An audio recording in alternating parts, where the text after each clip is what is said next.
सुनीता जी नमस्कार। चंचला दी जुड़ी तो थी अभी, लग रहा है नेटवर्क की प्रॉब्लम से वो एग्जिट हो गए हैं। जरा उन्हें फोन। नीरज जी नमस्कार सर, प्रणाम। सुनीता जी नमस्कार। नमस्ते। प्रणाम सुनीता जी। नमस्ते सर, नमस्ते। नमस्ते।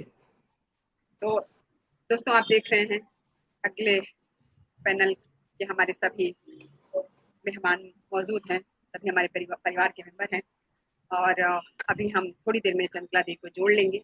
वो किसी वजह से एग्जिट हो गई है। छोटा सा परिचय इस कार्यक्रम का देते हुए मैं यहाँ से विदा ले लूंगी। आगे की बातचीत करेंगे डॉक्टर सुनीता। आज हमने एक विशेष परिचर्चा आयोजित की है, लॉकडाउन लाइव के रंग।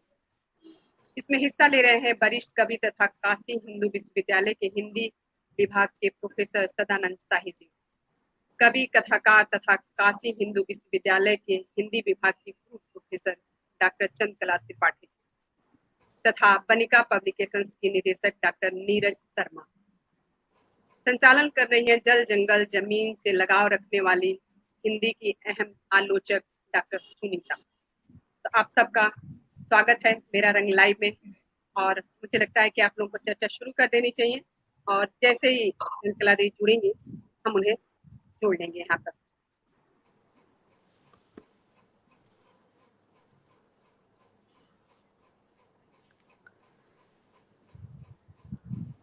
सभी दोस्तों मित्रों को नमस्कार। हम आज मेरा रंग के मंच से लॉकडाउन के रंग मेरा रंग के मंच से उपस्थित हैं। विषय जिस तरह का मौजू है कि लॉकडाउन के दौरान किस तरह से साहित्य ने एक बड़ी परिधि को घेरा है। अगर हम जगजीत सिंह के शब्दों में कहें कि ये तेरा घर ये मेरा घर, किसी को देखना हो घर तो पहले आकर मांग ले मेरी नजर तेरी नजर।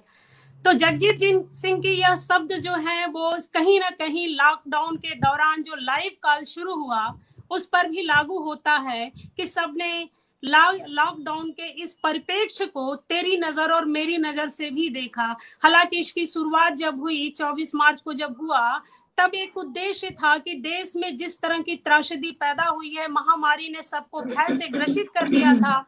भय से मुक्त होने के लिए घरों में बंद लोगों ने एक सकारात्मक ऊर्जा से भर करके इसकी शुरुआत की थी, जिसकी नींव राजपाल से शुरू होकर के वाणी प्रकाशन तक आई। वाणी प्रकाशन, उसके बाद वाणी प्रकाशन की श्रृंखलाओं के साथ साथ सप्पाखी ने भी अपना दखल दिया, उसके साथ वनिका का भी इसमें हस्तक्षेप शुरू हुआ। साहित्य की इस बड़ी परिधि को घेरते हुए साहित्यकारों और समाज के तमाम विभिन्न कलाकारों के माध्यम से हमने यह जाना कि दुनिया में कितने तरह के रंग हैं और खास करके साहित्य के किस तरह के रंग हैं। इस दौरान एक चीज समझ में आया कि लाइव कॉल पॉजिटिव वाइब्रेशन से शुरू होकर नेगेटिविटी के दौर में पहुंचने लगा था। एक समय ऐसा आया जैसे लोगों के अंदर एक तरह का क्षोभ भरने लगा कि लाइव से थोड़ा सा मुक्ति चाहिए, क्योंकि एक के बाद एक ये भीड़ शुरू हुई। हिंदी कविता ने एक नया आयाम रखा, साहित्य की राजनीति कविता का वर्तमान। उस मंच ने एक ऐसी बहस शुरू कर दी कि कविता के क्षेत्र में हर किसी ने अपने तरीके से मूल्यांकन करना शुरू किया और साहित्य के अंदर का बैठा हुआ जो राजनीतिक बैताल था वो इस कंधे से उस कंधे तक उछलने लगा। और उस उछल कूद में यह बातें सामने खुलकर आई कि साहित्य की राजनीति कोई नई बात नहीं है, बल्कि सदियों से साहित्य में गैंगवाद का एक नया प्रतिस्फुटन रहा है। बस उसे कभी टोली का नाम दिया गया, कभी वाद का नाम दिया गया, कभी विचारधारा का नाम दिया गया, तो कभी दक्षिण पंथ और वाम पंथ, तो कभी कांग्रेसवाद और भाजपा के तमाम एजेंडों से जोड़ा गया।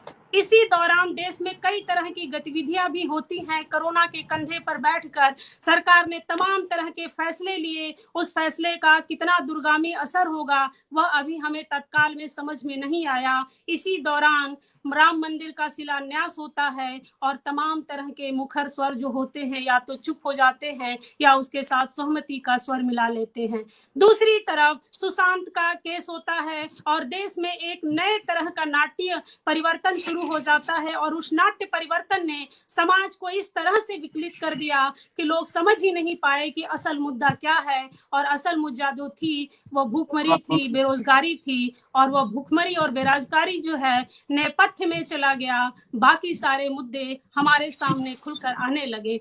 तमाम ऐसे बिंदुओं से जब हम होकर गुजरते हैं, तब आज की तारीख में मेरा रंग के माध्यम से हम रंग किस्सा 9 टन लेकर के हमारे सामने उपस्थित होता है, और किस्सा 9 टन के साथ साथ मन का मोहल्ला कहानी पर एक परिचर्चा शुरू करता है और लोग जुड़ते चले जाते हैं। आज के डेट में तमाम तरह की यह गतिविधियां शुरू हो चुकी हैं। इन्हीं गतिविधियों के आगोश में अगर हम देखने जाएं तो क्या कुछ रहा।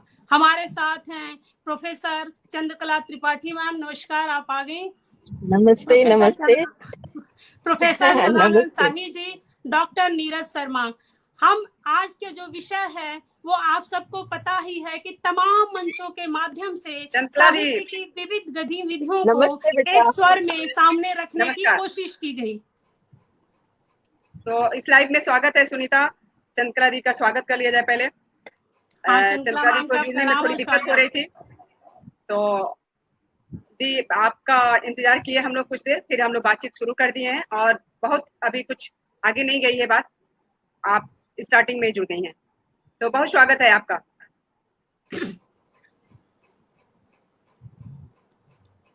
हम अपने सवाल जवाब की तरफ बढ़ते हैं। मैम आ चुकी हैं और मैम चूंकि यात्रा में है, तो लॉकडाउन ने यह भी कहा था कि लगभग 5 महीने तक घर में बंद रहने के बाद अब चलना शुरू कर दो, वरना चलने की आदत भी छूट जाएगी। तो शायद इसी गतिविधियों का एक हिस्सा यह भी है कि अब हम चलने लगे हैं। नीरज जी, आप आवाज सुन पा रही हैं?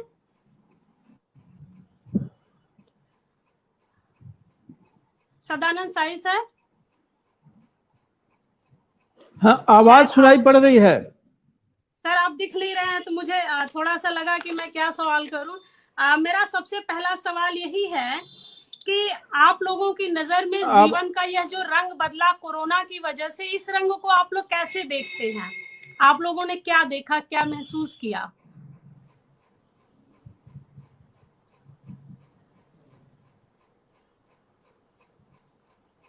हाँ,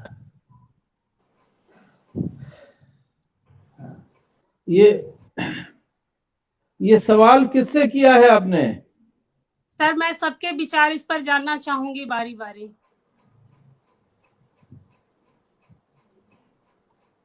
तो हम लोग की वरिष्ठ हैं, चंद्रकला जी शुरू करें, उनका अनुगमन हम लोग करेंगे।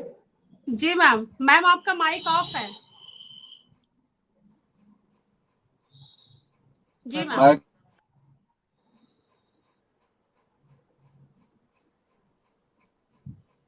अब मेरी आवाज सुनाई दे रही है सुनीता? हाँ मैम, आ रही है। जी। हाँ हाँ, अच्छा जी मैम। सबसे पहले तो शालिनी, सुनीता, नीरज जी और हमारे छोटे भाई, सबको बहुत आदर के साथ, प्यार के साथ।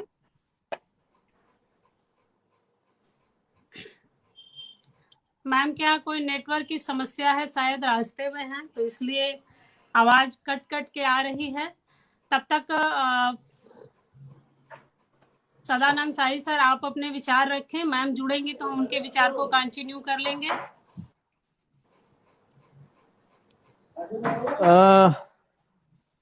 धन्यवाद सुनीता जी। मुझे अच्छा लग रहा है कि आपसे संवाद का अवसर मिल रहा है। एक बात तो ये है कि मनुष्य की बुनियादी जो मनुष्य का जो बुनियादी स्वभाव है वह संवाद में रहना है, और लॉकडाउन में एक टर्म चला सोशल डिस्टेंसिंग, जी, जो वस्तुतः फिजिकल डिस्टेंसिंग के लिए प्रयोग हो रहा था, लेकिन एक ऐसी अभूतपूर्व परिस्थिति आई थी जिसमें सोशल डिस्टेंसिंग भी हो रहा था, फिजिकल डिस्टेंसिंग भी हो रही थी, और संवाद की प्रक्रिया से, सामूहिक संवाद की प्रक्रिया से मनुष्य कहीं न कहीं स्थगित हो गया था। जी। तो ये मैं जरूर इस बात के की मैं एक सकारात्मक रूप में देखता हूं कि ऑनलाइन जो चर्चाएं शुरू हुई, उन चर्चाओं ने संवाद को नए सिरे से शुरू किया। और यह भी अतिरिक्त खुशी की बात है कि मेरा रंग के 4 वर्ष पूरे हुए, और उस 4 वर्ष पूरे होने को आज हम लोग इस रूप में बातचीत कर रहे हैं। मेरा ख्याल है कि सुनीता जी ने एक बार एक टिप्पणी की थी, और उस टिप्पणी को सुन के मुझे लगा था कि ये बहुत नियमित रूप से संवाद सत्रों में शामिल होती हैं, और जिसमें नहीं भी शामिल होती हैं उनको बहुत ध्यान से देखती हैं। मेरा ये अनुभव रहा कि एक जो अभी 2 पहलू बताए सुनीता जी ने, कि एक तरफ संवाद शुरू हुआ और एक जो डर का वातावरण था, उस डर के वातावरण को, उस अलगाव के वातावरण को तोड़ते हुए तरह तरह की चर्चाएं हुई। बिल्कुल ठीक बात है। और हम लोगों को वरिष्ठ लोगों से लेकर के और नए से नए लोगों को सुनने का अवसर मिला। कई बार मुझे लगता है कि अगर आभासी मंच के माध्यम से हम जिनको इतनी सहजता से सुन पा रहे हैं, कहीं भी देश के किसी कोने में, दुनिया के किसी कोने में बैठ करके बैठे हुए व्यक्ति से हम संवाद कर पा रहे हैं, तो यह इस माध्यम की एक खासियत है, अच्छाई है। और वह अच्छाई प्रकट हुई। और मुझे लगता है कि आपातकाल के समय में यह एक तरह का आपातकाल है, और पिछले 4-6 महीने जो हमने जीवन जिए, वो अभूतपूर्व अनुभव है। मेरा ख्याल है कि धरती पर इस समय जो लोग जीवित हैं, उनमें से किसी ने ऐसी परिस्थिति का साक्षात्कार नहीं किया होगा। तो ऐसी परिस्थिति का साक्षात्कार हमने किया, और आभासी मंच ने ऐसी परिस्थिति में हमने संवाद करने का अवसर दिया। ये बहुत अच्छी बात है। सुनीता जी ने नकारात्मक बातों की ओर इशारा किया, वो भी थी अपनी जगह पर, लेकिन आप देखें तो नकारात्मक बातें वही थी जो अन्यथा भी हमारे समाज में मौजूद हैं। एक खास तरह की जो साहित्यिक कतर ब्योंत होती है, एक खास तरह का जो टांग खिंचाऊ संस्कृति है, वो अन्यथा भी हमारे समाज में मौजूद है। एक तरह की निंदा प्रियता हमारे समाज में मौजूद है। तो ये सारी चीजें इन माध्यमों में भी दिखाई पड़ी, और सचमुच कई बार कबीरदास याद आए कि बोलना का कहिए रे भाई, बोलत बोलत तत्व नसाई। तो अतिचार भी हुआ, ज्यादा बोला भी गया। यह भी देखने को मिला कि मेरा रंग को छोड़ दें, तो बहुत सारे मंचों पर यह लगा कि जो लोग, कुछ लोगों ने बड़े बड़े शहरों को चुना, कुछ लोगों ने अपनी विचारधारा को चुना। तो एक खास तरह की संकीर्णता लोगों के चयन में दिखाई पड़ रही थी। कुछ घेरे के भीतर बातचीत हो रही थी। तो बल्कि मैंने शुरू में ही शालिनी को इस बात के लिए बधाई दी कि शालिनी ने अपने मंच पर देश के छोटे शहरों से और अपेक्षाकृत ऐसे नामों को भी जोड़ा जो उस तरह से चर्चित नहीं थे। तो यह मेरा रंग की एक खास, इस मंच की एक खास विशेषता है जिसकी ओर मेरा ध्यान गया। लेकिन कुल मिला के आभासी मंच पर एक संवाद धर्मिता शुरू हुई है, उस संवाद धर्मिता ने एक नया रास्ता भी दिया है भविष्य के लिए भी। और मुझे लगता है कि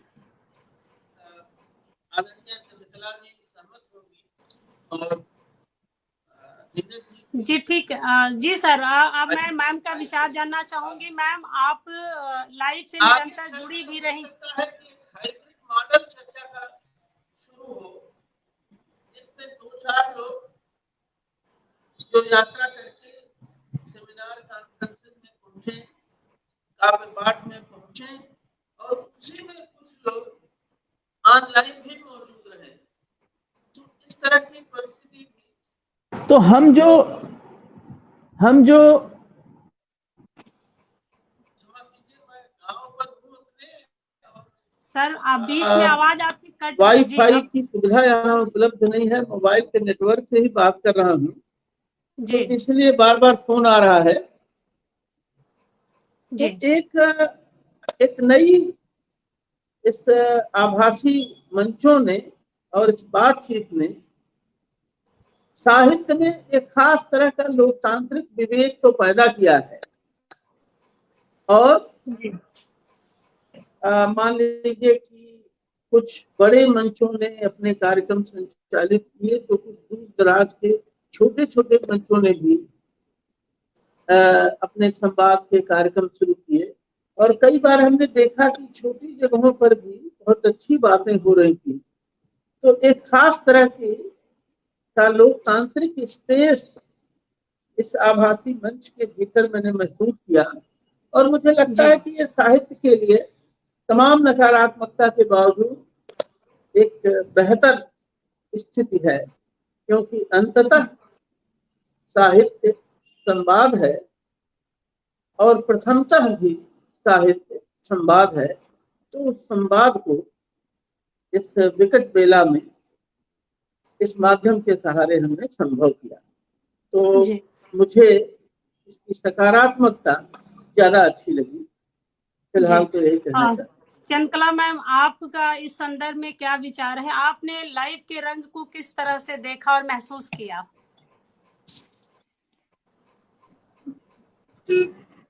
सुनीता, कोरोना के बाद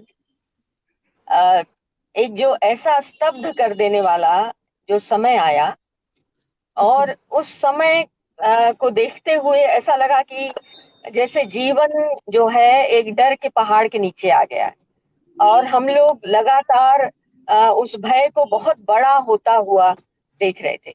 शुरू में तो हम लोगों को लगा कि ऐसा ही है, कुछ लगता है कोई अफवाह है, कोई ऐसी बात है, लेकिन धीरे धीरे ऐसा लगा कि नहीं, हम लोग अब डर के बहुत समय ऐसा लगा कि कुछ भी संभव नहीं है जैसे। और कुछ एक चीजें आई आभासी मंच से, मेरे पास भी आई, और ये कहा गया कि आप थोड़ा सा 10 मिनट का 12 मिनट का कुछ कोई कविता पाठ करिए या कोई कहानी का हिस्सा दीजिए वहां पर। तो मुझे लगा ये कैसे संभव है। हम लोगों के लिए एक नई बात थी, हम लोग जो पुरानी पीढ़ी ही कहोगे, तो ऐसा लगा कि क्या ये संभव है, क्या इस तरह से हम कनेक्ट हो सकते हैं। लेकिन धीरे धीरे देखा कि हम कनेक्ट हो सकते हैं। तो यकायक जो है, खास करके मेरा रंग से जुड़े हम, और मेरा रंग ने मुझे अपना टॉप फैन, मैंने इसके बहुत सारे कार्यक्रम देखे, और लगभग ये जो 4 साल से की निरंतरता है, इसके लिए तो जितनी बधाई दी जाए कम, क्योंकि ये बहुत कठिन है। और सबसे बड़ी बात ये थी कि इस मंच ने अपनी सक्रियता केवल हर रोज वाली नहीं बनाई, कभी कभी तो ये कई कई कार्यक्रम आपने किए, और वो समाज की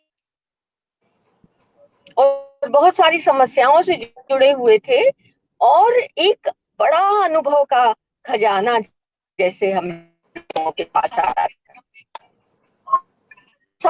जो जैसे जो बच्चे हैं, जो साहसिक युवा हैं, और जो तमाम पत्रकार हैं जो बड़े बड़े सवालों पर बात कर रहे हैं, स्वास्थ्य पर बात कर रहे हैं, तो एक तरीके से घर में रहकर भी, कहीं भी ना जाकर भी हमने ये देखा कि हम बहुत अवेयर हो रहे हैं।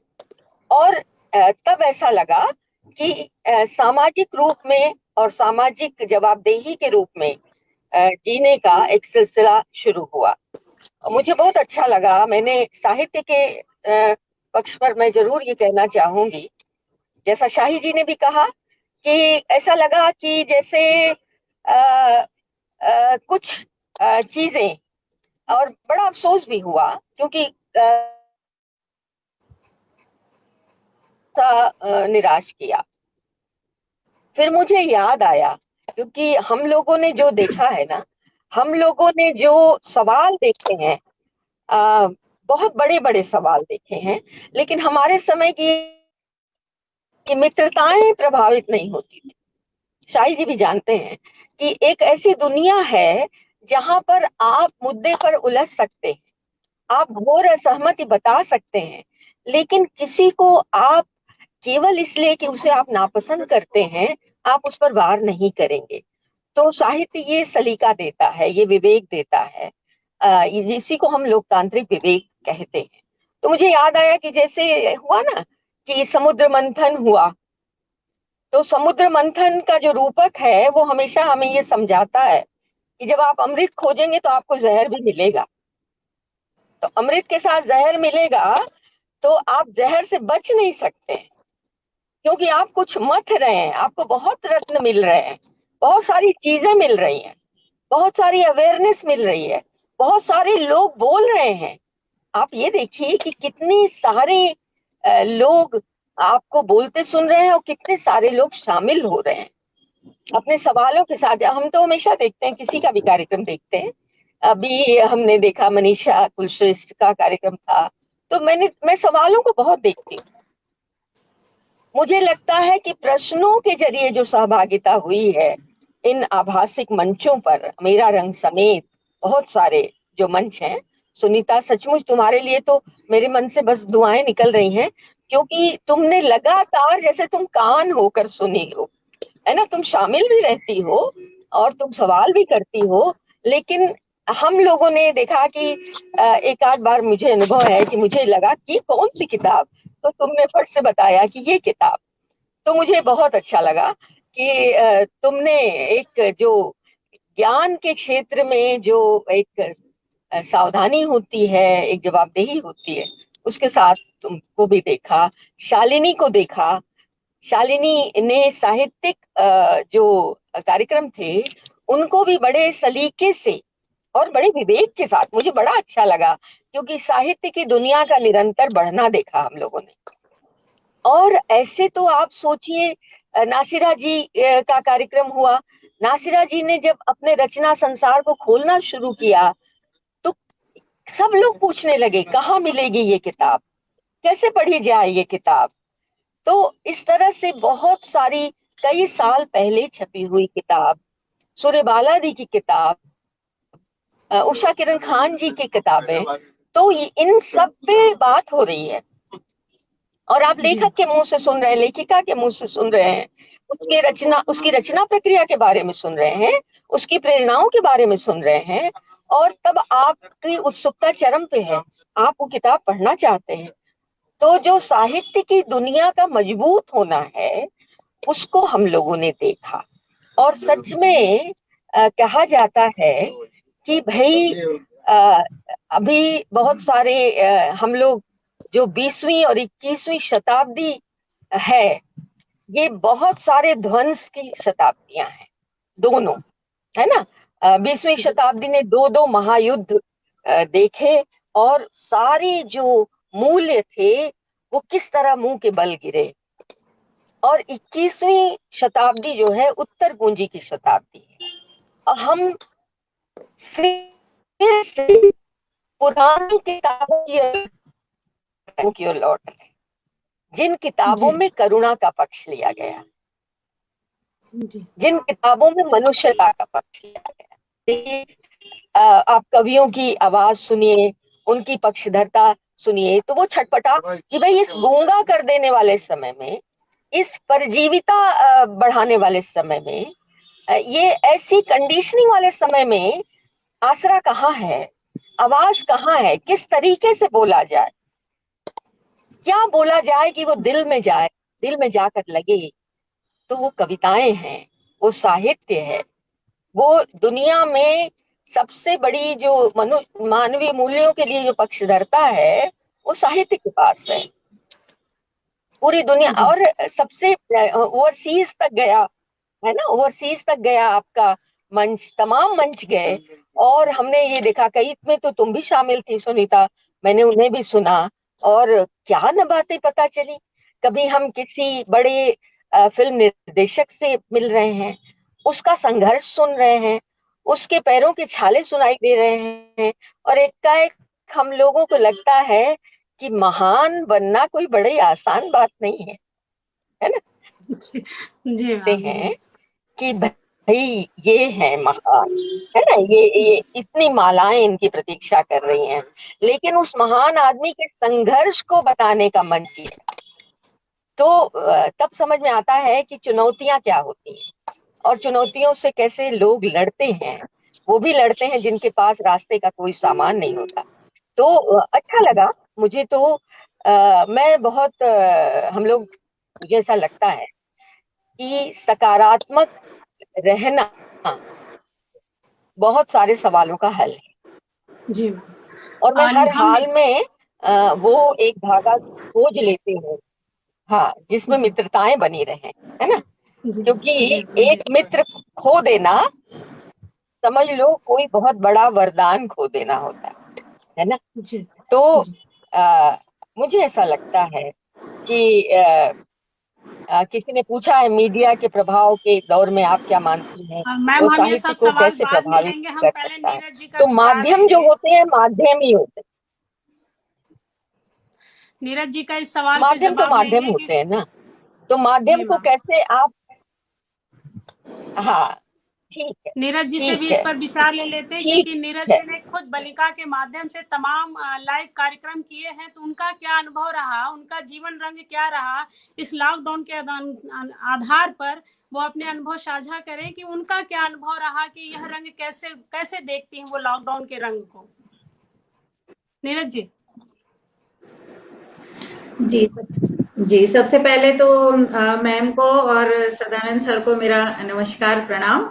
और मेरा रंग को 4 साल पूरे करने और 250 से ऊपर मेरे ख्याल से लाइव हुए हैं, उन लाइव में धमाकेदार रंग जमाने के लिए बहुत बहुत बधाई।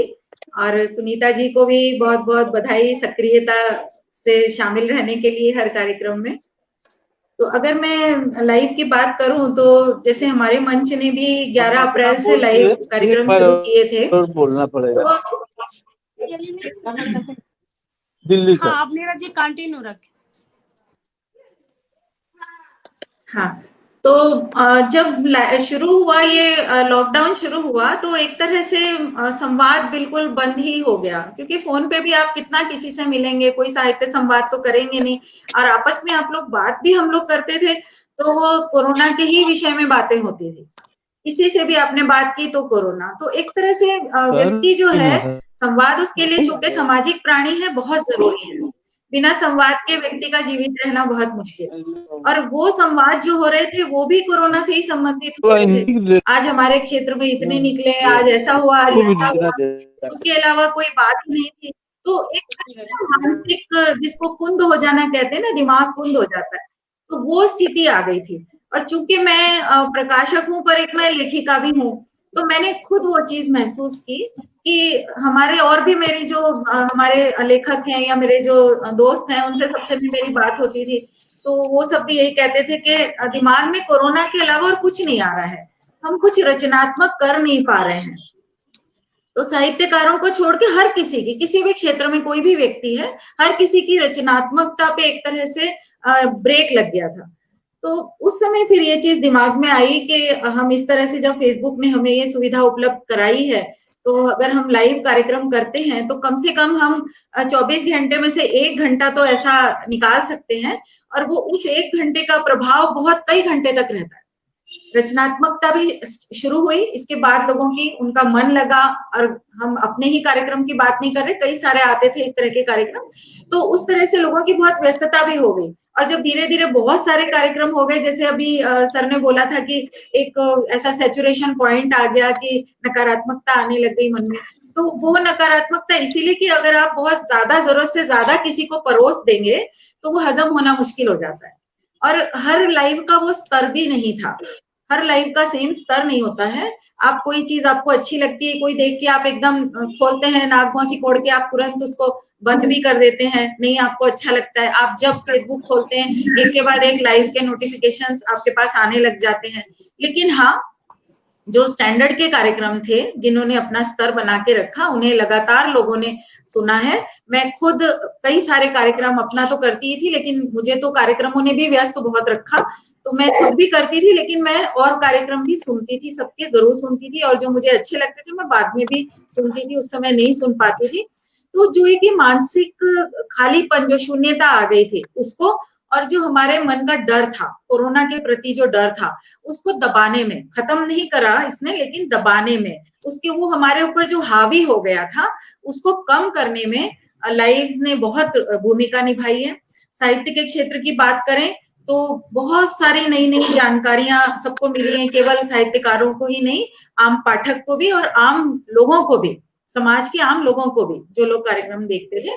नई नई किताबों के बारे में लोगों को पता चलता है। अब हर विषय की कोई आलोचना पे कार्यक्रम हुए, कविताओं पे, कहानियों पे, कहानियों की कई विधाओं पे कार्यक्रम हुए। बहुत से लोगों को कई विधाओं के अंदर नहीं पता थे, उन्होंने नई नई बातें सीखी, उन्होंने नया आजमाने की भी कोशिश करी। एक ये भी विधा होती है, तो चलो लाओ इस पर भी लिख के देखें, कुछ करके देखें। तो बुरा कुछ नहीं हुआ इसमें, मैं देखती हूँ वो हर सकारात्मक दृष्टि से देखती हूँ। हाँ, आलोचनाएं बहुत हुई, लेकिन वो आलोचना अगर ऐसी है जो आपको कुछ दे रही है, उसमें से आप कुछ सुधारवादी चीजें आप निकाल रहे हो, तो उस आलोचना को ग्रहण करो, और नहीं तो नकारात्मक चीजें समाज में बहुत होती हैं। इसके अलावा और भी बहुत सी ऐसी बातें थी जो हमारे समाज के, हमारे साहित्यकारों को सबको बहुत इससे काफी लाभ हुआ है इन चीजों से। बहुत से हमारे वरिष्ठ साहित्यकार थे जो इन चीजों से डरते थे, जो टेक्नोलॉजी से अभी रूबरू नहीं है, तो लेकिन उन्होंने भी बहुत उत्साह के साथ सीख के उन लोगों ने इस चीज को और किया, कार्यक्रम भी किया और बड़े खुश भी हुए। और सबसे बड़ी चीज कि हम ग्लोबली जुड़े इससे, हम एक अपने घर के एक रूम में, छोटी सी जगह में, एक चेयर पे बैठ के, और हम पूरी दुनिया से हम कनेक्ट हुए हैं यहाँ पे। और कनेक्ट जब हम होते हैं तो सामने वाला अपनी कमेंट्स के माध्यम से हमसे कनेक्ट होता है, तो ये कहीं से ऐसा नहीं लगता कि हम रूबरू बात नहीं कर रहे। हमने इतने अपने वरिष्ठों को सुना है जिन्हें शायद हम इस जन्म में तो सोच ही नहीं सकते। जगहों में जो रहने वाले लोग हैं, उनको तो उम्मीद ही नहीं थी कि वो कभी उन्हें ऐसे रूबरू उनके विचार सुन पाएंगे, जान पाएंगे। किताबें सब पढ़ते हैं, लेकिन सामने सुनना, बहुत सी बातें होती हैं जो किताबों में नहीं होती हैं, जो वक्तव्यों में ही निकल कर आती हैं। तो ऐसी भी बहुत सारी चीजों को जानने को मिला हमें।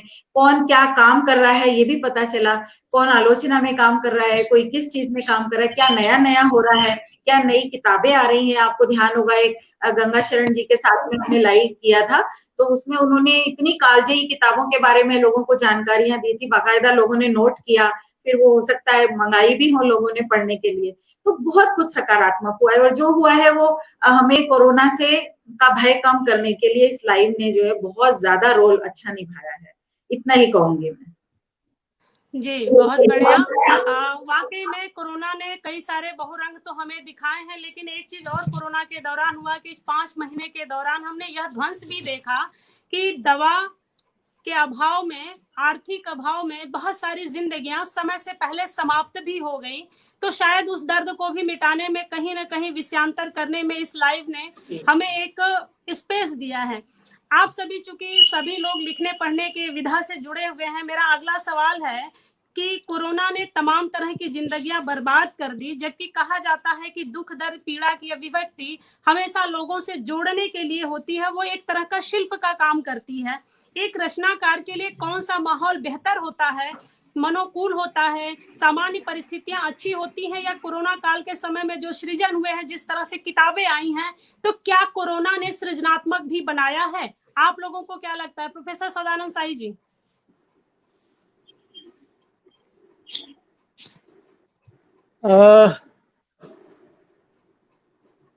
एक हद तक ये बात सही है।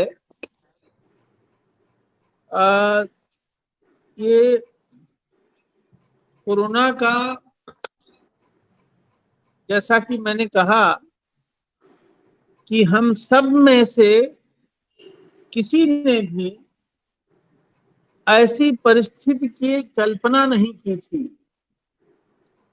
तो चौतरफा आर्थिक मोर्चे पर, स्वास्थ्य के मोर्चे पर, आपसी संबंधों के मोर्चे पर, भाईचारे के मोर्चे पर चौतरफा संकट का समय था।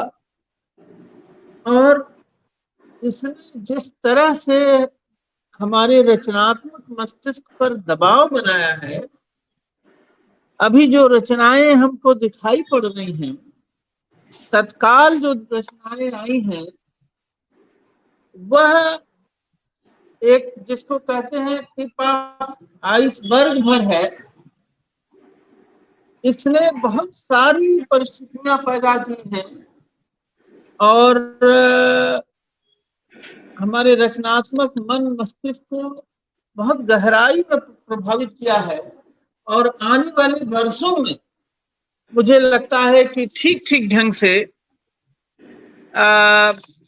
कोरोना के प्रभाव को समाज में जिस तरह से ये पड़ा है और जिस तरह की विभीषिका लोगों ने अनुभव की है, डॉक्टरों के जीवन में हमको लगता है कि कितने सारे डॉक्टरों की मृत्यु हुई है, कितने सारे कर्मचारियों की मृत्यु हुई है कोरोना से लड़ते हुए। उनके अपने जीवन की ऐसे ऐसे दृश्य हमको दिखाई दे रहे थे कि डॉक्टर दिन भर रात भर हॉस्पिटल में काम कर रहा है और आ रहा है तो शीशे के भीतर से अपने बच्चों को देख रहा है। ऐसी अनेक भावुक छवियां हमको दिखाई पड़ी हैं। तो मुझे नहीं लगता कि अभी जो रचनाएं आई हैं वो रचनाएं ही कोरोना के प्रभाव की पूरी अभिव्यक्ति हैं।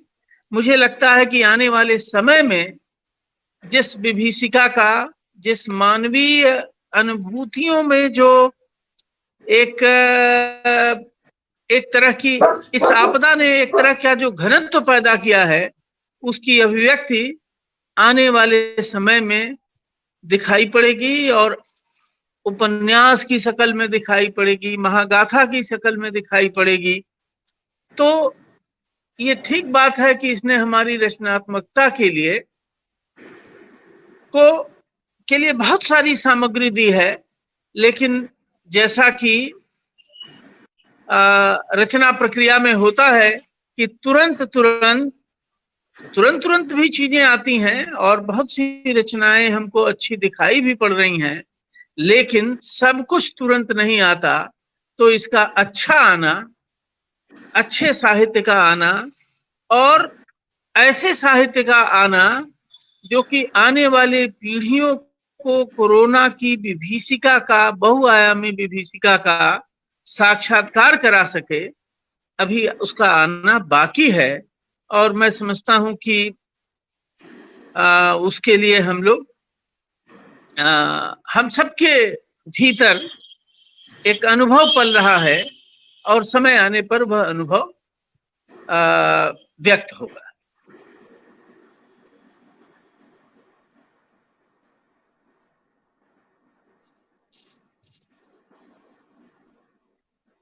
आपका माइक म्यूट है सुनीता जी, आपका माइक म्यूट है।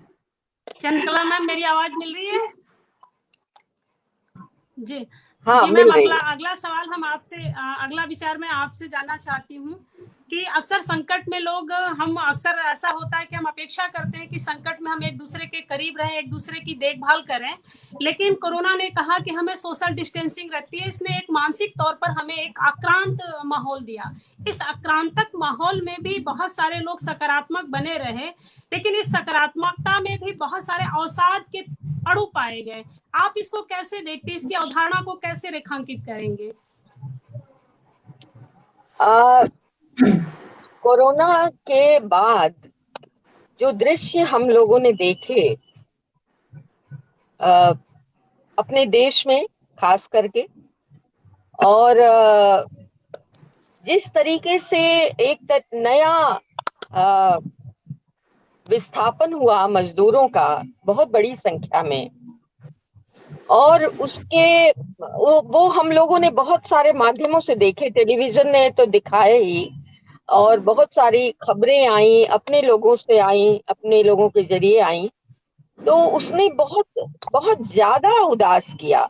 उदास ही नहीं किया, इतना मर्माहत किया कि जो लोग संवेदनशील थे उनका जीना मुश्किल हुआ, और उन्हें सड़कों पर चलते हुए छोटे छोटे बच्चे और बड़ी नाप की चप्पलों में पैर अटाए चलते हुए बच्चे दिख रहे थे, और स्त्रियां दिख रही थीं, और अपनी पीठ पर अपनी माँ को ढोता हुआ एक कोई युवक दिख रहा था।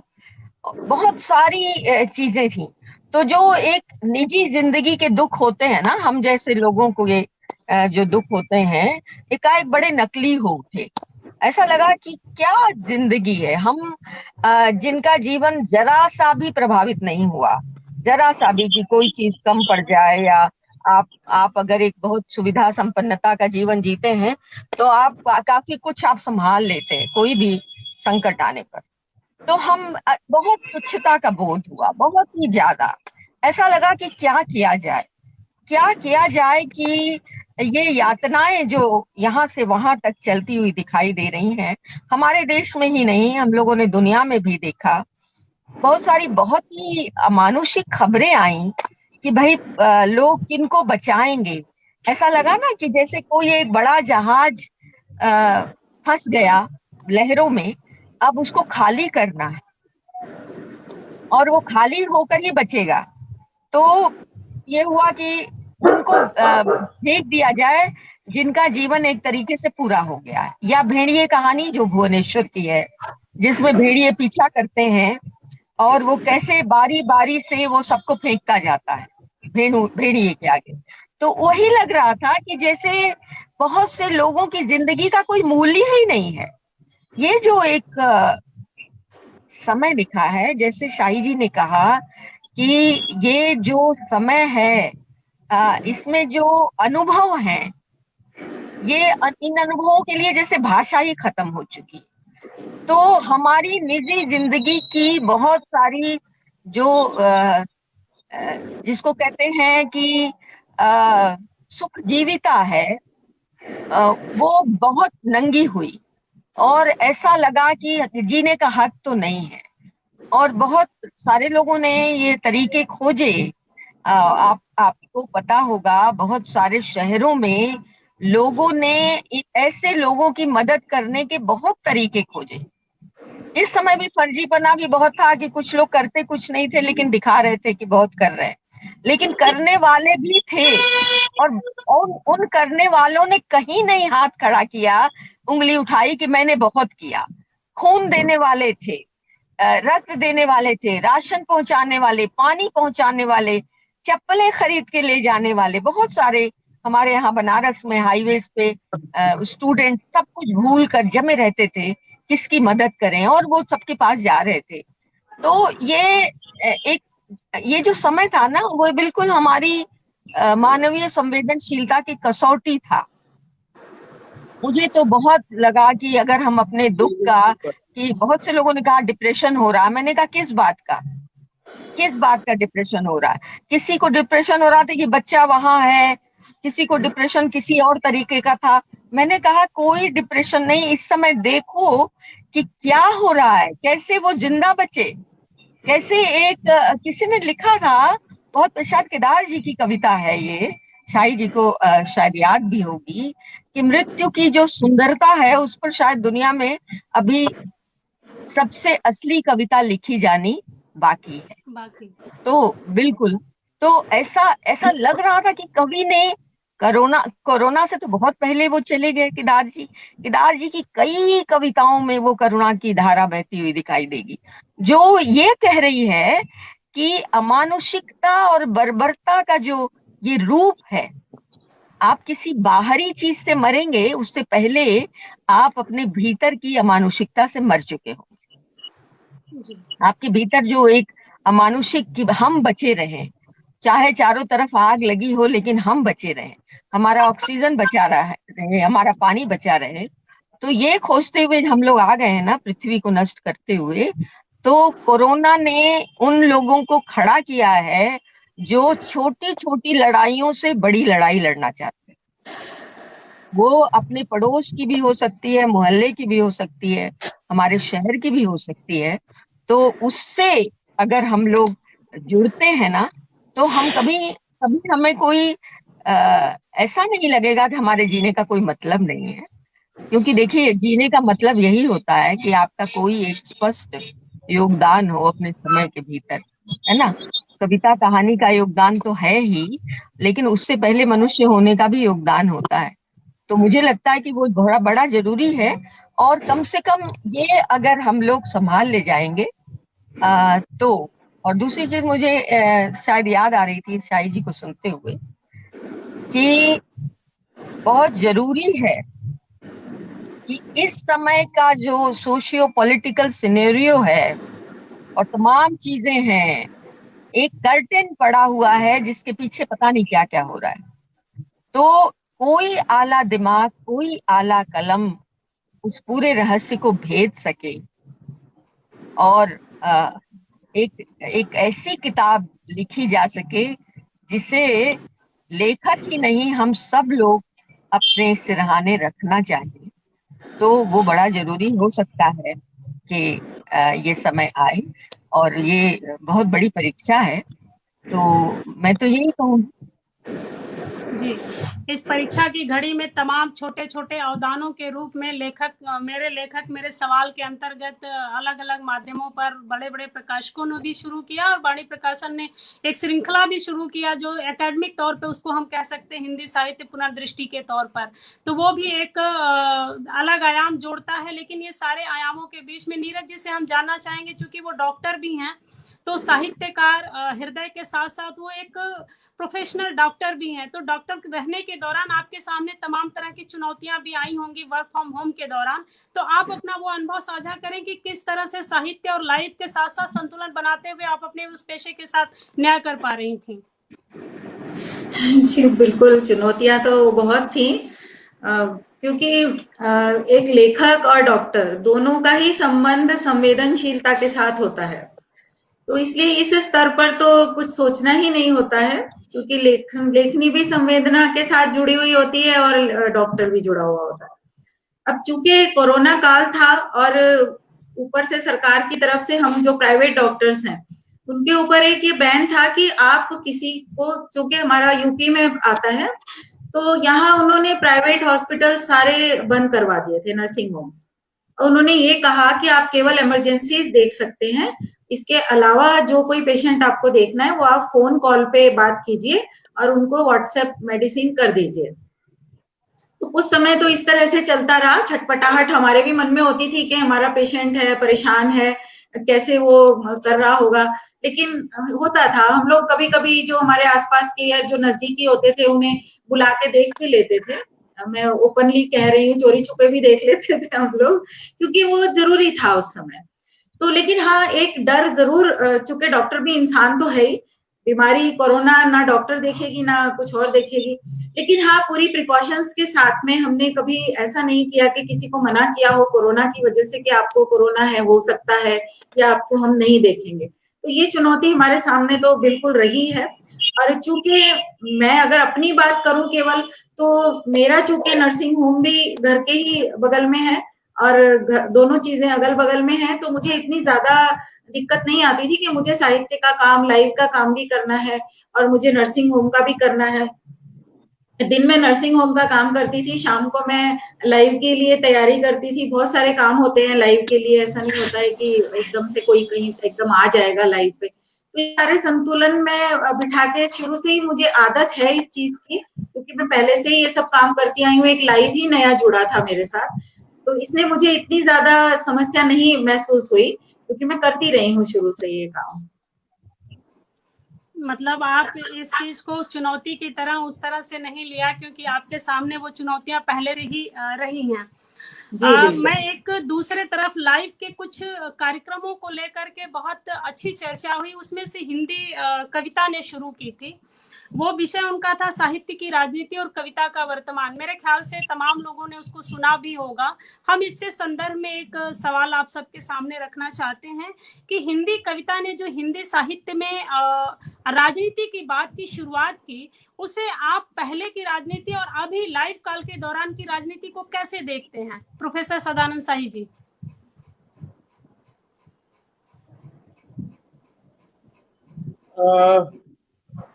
एक तो पता नहीं, मैं आपका सवाल ठीक से समझ नहीं पाया। सर मेरा सवाल ये एक था बात कि जी हाँ, क्या था सवाल? सवाल मेरा ये था कि हिंदी कविता ने हिंदी साहित्य की राजनीति और कविता का वर्तमान के माध्यम से एक राजनीतिक बहस छेड़ी थी। तो साहित्य में पहले की राजनीति और वर्तमान लाइव काल के दौरान की राजनीति को आप कैसे देखते हैं? देखिए, इस पर मैं पहले ही कह चुका हूँ जी कि आप देखिए तो लेखक संघों ने जो अपनी चलाई लाइव शो किया, तो प्रायः उन्हीं लेखकों को ले आए जो उस संघ से जुड़े हुए थे। प्रकाशकों ने जो चर्चा की, ऐसे ही लोगों को चुना जो किसी न किसी तरह से उनके लेखक थे। तो एक तरह का इसको राजनीति कहेंगे या एक खास तरह का व्यवसाय कहेंगे। एक मुहावरा भी, कई सारे विपत्तियां जब आती हैं तो बहुत सारे मुहावरों को भी जन्म देती हैं। एक मुहावरा इस समय में पैदा हुआ कि आपदा को अवसर में बदल देने का। तो आपदा को तरह तरह से अवसर में बदला गया। साहित्य के मंच में भी हुआ, राजनीति के मंच में भी हुआ। लेकिन मैं एक बात जोड़ना चाहता हूँ चंद्रकला जी की बात में, और नीरज जी, मुझे मालूम नहीं था कि ये चिकित्सक हैं।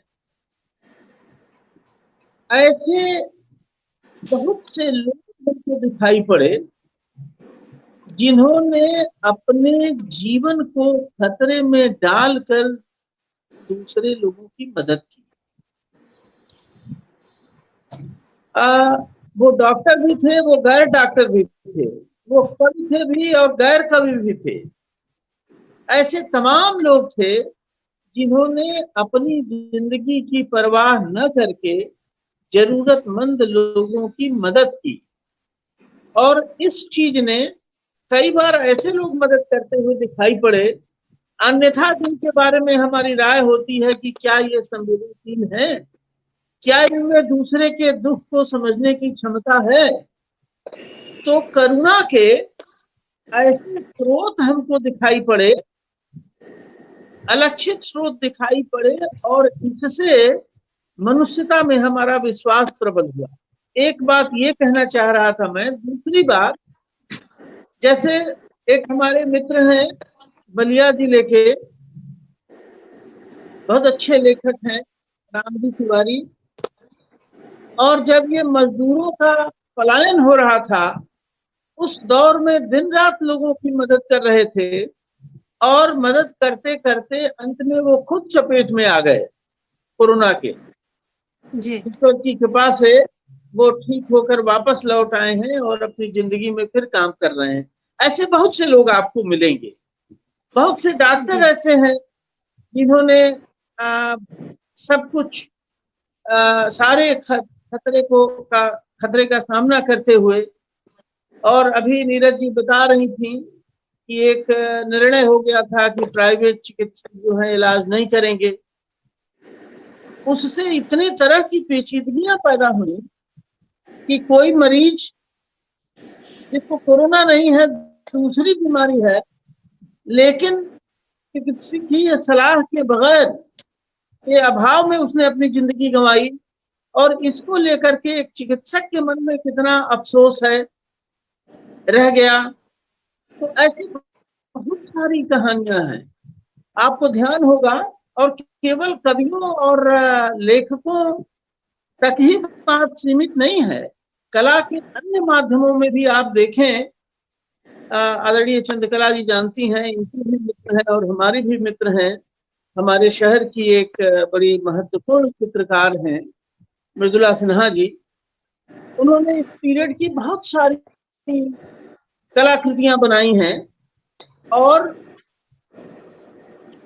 एक दृश्य आपको ध्यान होगा कि अटैची पर एक बच्चे को लिटा करके एक औरत जो है सड़क पर जा रही है। ये दृश्य बहुत वायरल हुआ था। उसको ध्यान में रख करके उन्होंने एक पेंटिंग बनाई है, और अद्भुत पेंटिंग है वो।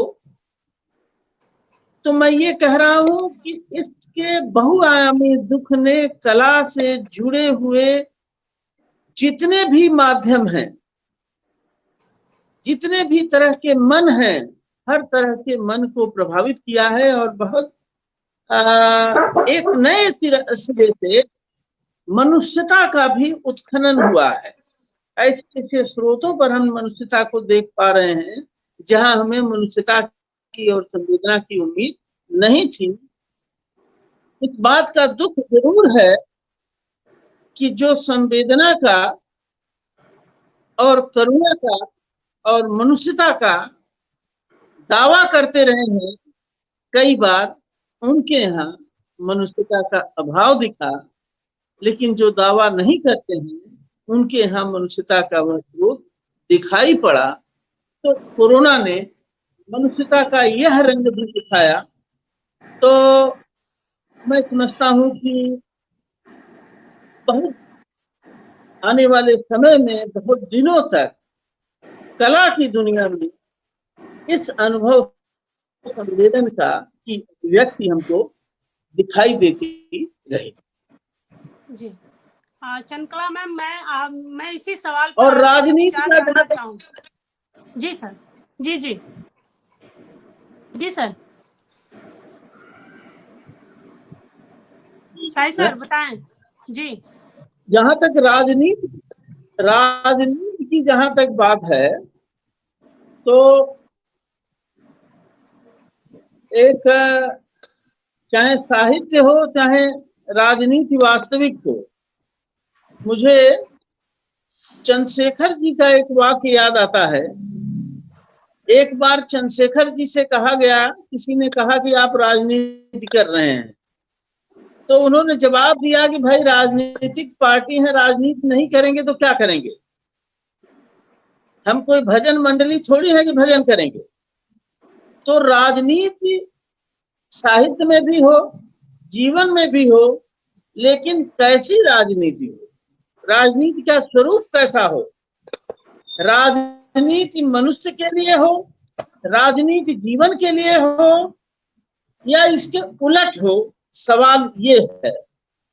और कुल मिलाकर होता ये है कि अगर हमारे जीवन में असंवेदनशीलता है, अमानवीयता है, तो वो हमारे साहित्यिक अभिव्यक्तियों में भी वो चीज दिखाई पड़ती है।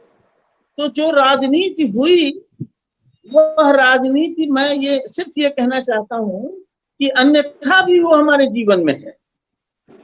तो ऐसे समय में जबकि हम एक विपत्ति से दो चार हो रहे थे, और जीवन की सबसे बड़ी खूबसूरती ये है कि चाहे जितनी भयावह परिस्थिति हो, हम अपने को जीने के लिए तैयार करते हैं। केदार जी की एक बहुत पुरानी कविता की पंक्ति है कि जीना होगा, यहां से वहां तक समूचा जीवन जीना होगा, बधस्थल से लौट कर भी जीना होगा। तो ये जो जीना होगा का जो मानवीय संकल्प है, वह संकल्प हमको विविध माध्यमों में दिखाई देता रहा और उसकी वजह से हमको एक नए तरह का आत्मविश्वास भी हमारे भीतर आया। ठीक। चंचला मैम, आपसे इसी सवाल पर आपका भी मैं विचार जानना चाहूंगी कि पहले की साहित्यिक राजनीति और वर्तमान की साहित्यिक राजनीति को कैसे आप देखती हैं?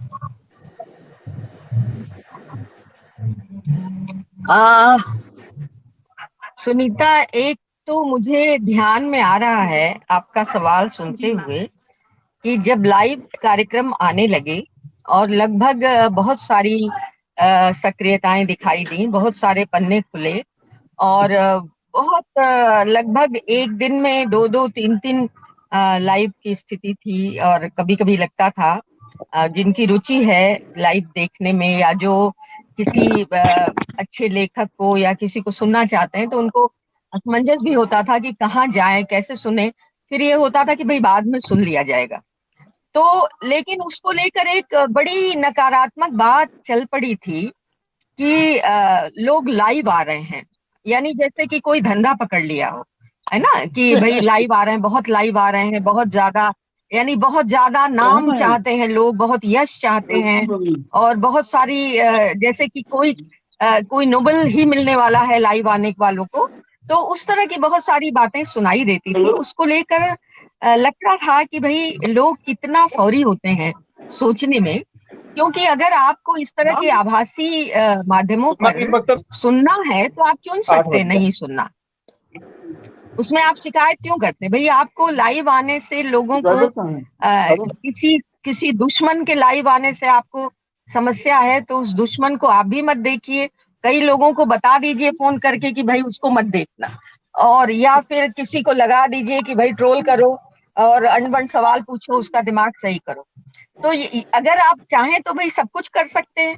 तो मुझे ये बड़ा अजीब सा लग रहा था कि इस पर इस तरह के विरोध कैसे सक्रिय हुए, जबकि आपके पास ही है, बटन आपके पास है कि आप किसको देखें और किसको ना देखें। और शायद सभी लोगों ने अपना चुनाव किया है, क्योंकि होता क्या है, एक लोकतांत्रिक दुनिया में रहने का यही अर्थ होता है कि हो सकता है कि आप जिसे सख्त नापसंद करते हो उसके पास भी कोई बड़ी अच्छी बात है। तो वो बात आपको अपना माइक शाही ऑफ करने आवाज आ रही है। साहित्य की राजनीति वाला मामला शुरू हो चुका है शाही जी, आप हमको बोलने से रोक नहीं सकते हैं। अपना माइक ऑफ करिए आप। जी मैम। तो क्षमा करिए, वो मैं गलती हो गई। हाँ, गलती होगी क्षमा किया आपको। तो इस तरीके से ये एक बात मुझे समझ में आई कि आप जब प्रकाश में आते हैं किसी भी तरीके से, तो कई बार तो देखिए आपको लोगों ने चुना कि भाई आपको बोलना है, इस पर बोलना है। शुरू में तो मुझे व्यक्तिगत रूप से मुझे बड़ा बहुत सुविधाजनक नहीं था मेरे लिए, लेकिन मैंने एक आखिर के मंच पर मैंने भोजपुरी में लोकगीतों पर बात की और मैंने भोजपुरी के लोकगीतों को कुछ गाया भी, और मुझे बड़ा अच्छा लगा। तकनीकी राजनीति कर रहा है। हाँ ठीक है, आप जहां होंगे वहां राजनीति होनी है। तो इस तरीके से मुझे लगा कि भाई आपको बहुत लोग देख रहे हैं और बहुत से आपके मित्र बन रहे हैं और आपको पसंद भी कर रहे हैं लोग, और मान लीजिए आलोचना करते हैं तो ये बुरी बात क्या है। अगर आपने कुछ ऐसा कहा है जिस पर लोगों की असहमति है तो आप आलोचना सुनिए। तो ये एक अच्छा तरीका होता है, सीखना होता है कि आपको कैसे विरोध करना है और कैसे आपको साथ होना है। दूसरी बात राजनीति की, तो देखो राजनीति के साहित्य की राजनीति शुरू से लेकर अब तक खेमेबाजी है, पॉलिमिक्स है, उसमें सब तरीके के टूल्स चलते हैं। किसी लेखक का नाम गुम कर देने का बहुत सा तौर तरीका चलता है। ऐसा ना होता ना तो मतलब लोग हीरो बनने के लिए, नायक बनने के लिए अपने समय का बहुत कुछ कर सकते हैं और करते भी हैं, और वो चलता है। तो वो तो एक पक्ष होता है, वरना ये जो साहित्य की राजनीति वाला मामला है, तो भाई आपको अगर ये लगता है कि बहुत सारे, मुझे तो जो सुनाई दिया, जो समझ में आया वो ये बात थी भाई सब लोग लेखक हो रहे हैं, इससे बड़ी परेशानी थी लोगों को। ये मुझे परेशानी समझ में नहीं आती। हम कहते हैं अगर सब लोग लेखक हो ही जाए तो क्या प्रॉब्लम है भाई, क्या समस्या है ना? आप तो उन्हीं को पढ़ेंगे ना, पाठक तो हमेशा अपना लेखक खोजता है। सब लोग तो सब कुछ पढ़ते नहीं है ना? अमिताभ घोष की किताब आई है, बहुत चर्चित किताब है, जिसको खोजना होगा वो खोजेगा ना, सब लोग तो उसे खोजेंगे नहीं। और जो लोग खोजेंगे, जो लोग पढ़ेंगे, वो तो जरूर चाहेंगे कि वो और जाने लेखक के बारे में। कोई भी जो लेखक होगा जिसको आप पसंद करेंगे, तो आप चाहेंगे ना कि उसके बारे में आपको ज्यादा से ज्यादा जानने को मिले। तो इस तरीके से मुझे लगता है कि इससे किसी को समस्या तो नहीं होनी चाहिए कि सब लोग कविता का स्तर खराब हो रहा है, अनुभवों में आवृत्तियां दिख रही हैं, औरतें भी बड़ी सारी कविता लिखने लगी। अब देखो चूल्हे चौके की बात आ रही है कविता में। अब इनके पास तो यही बचा है भाई।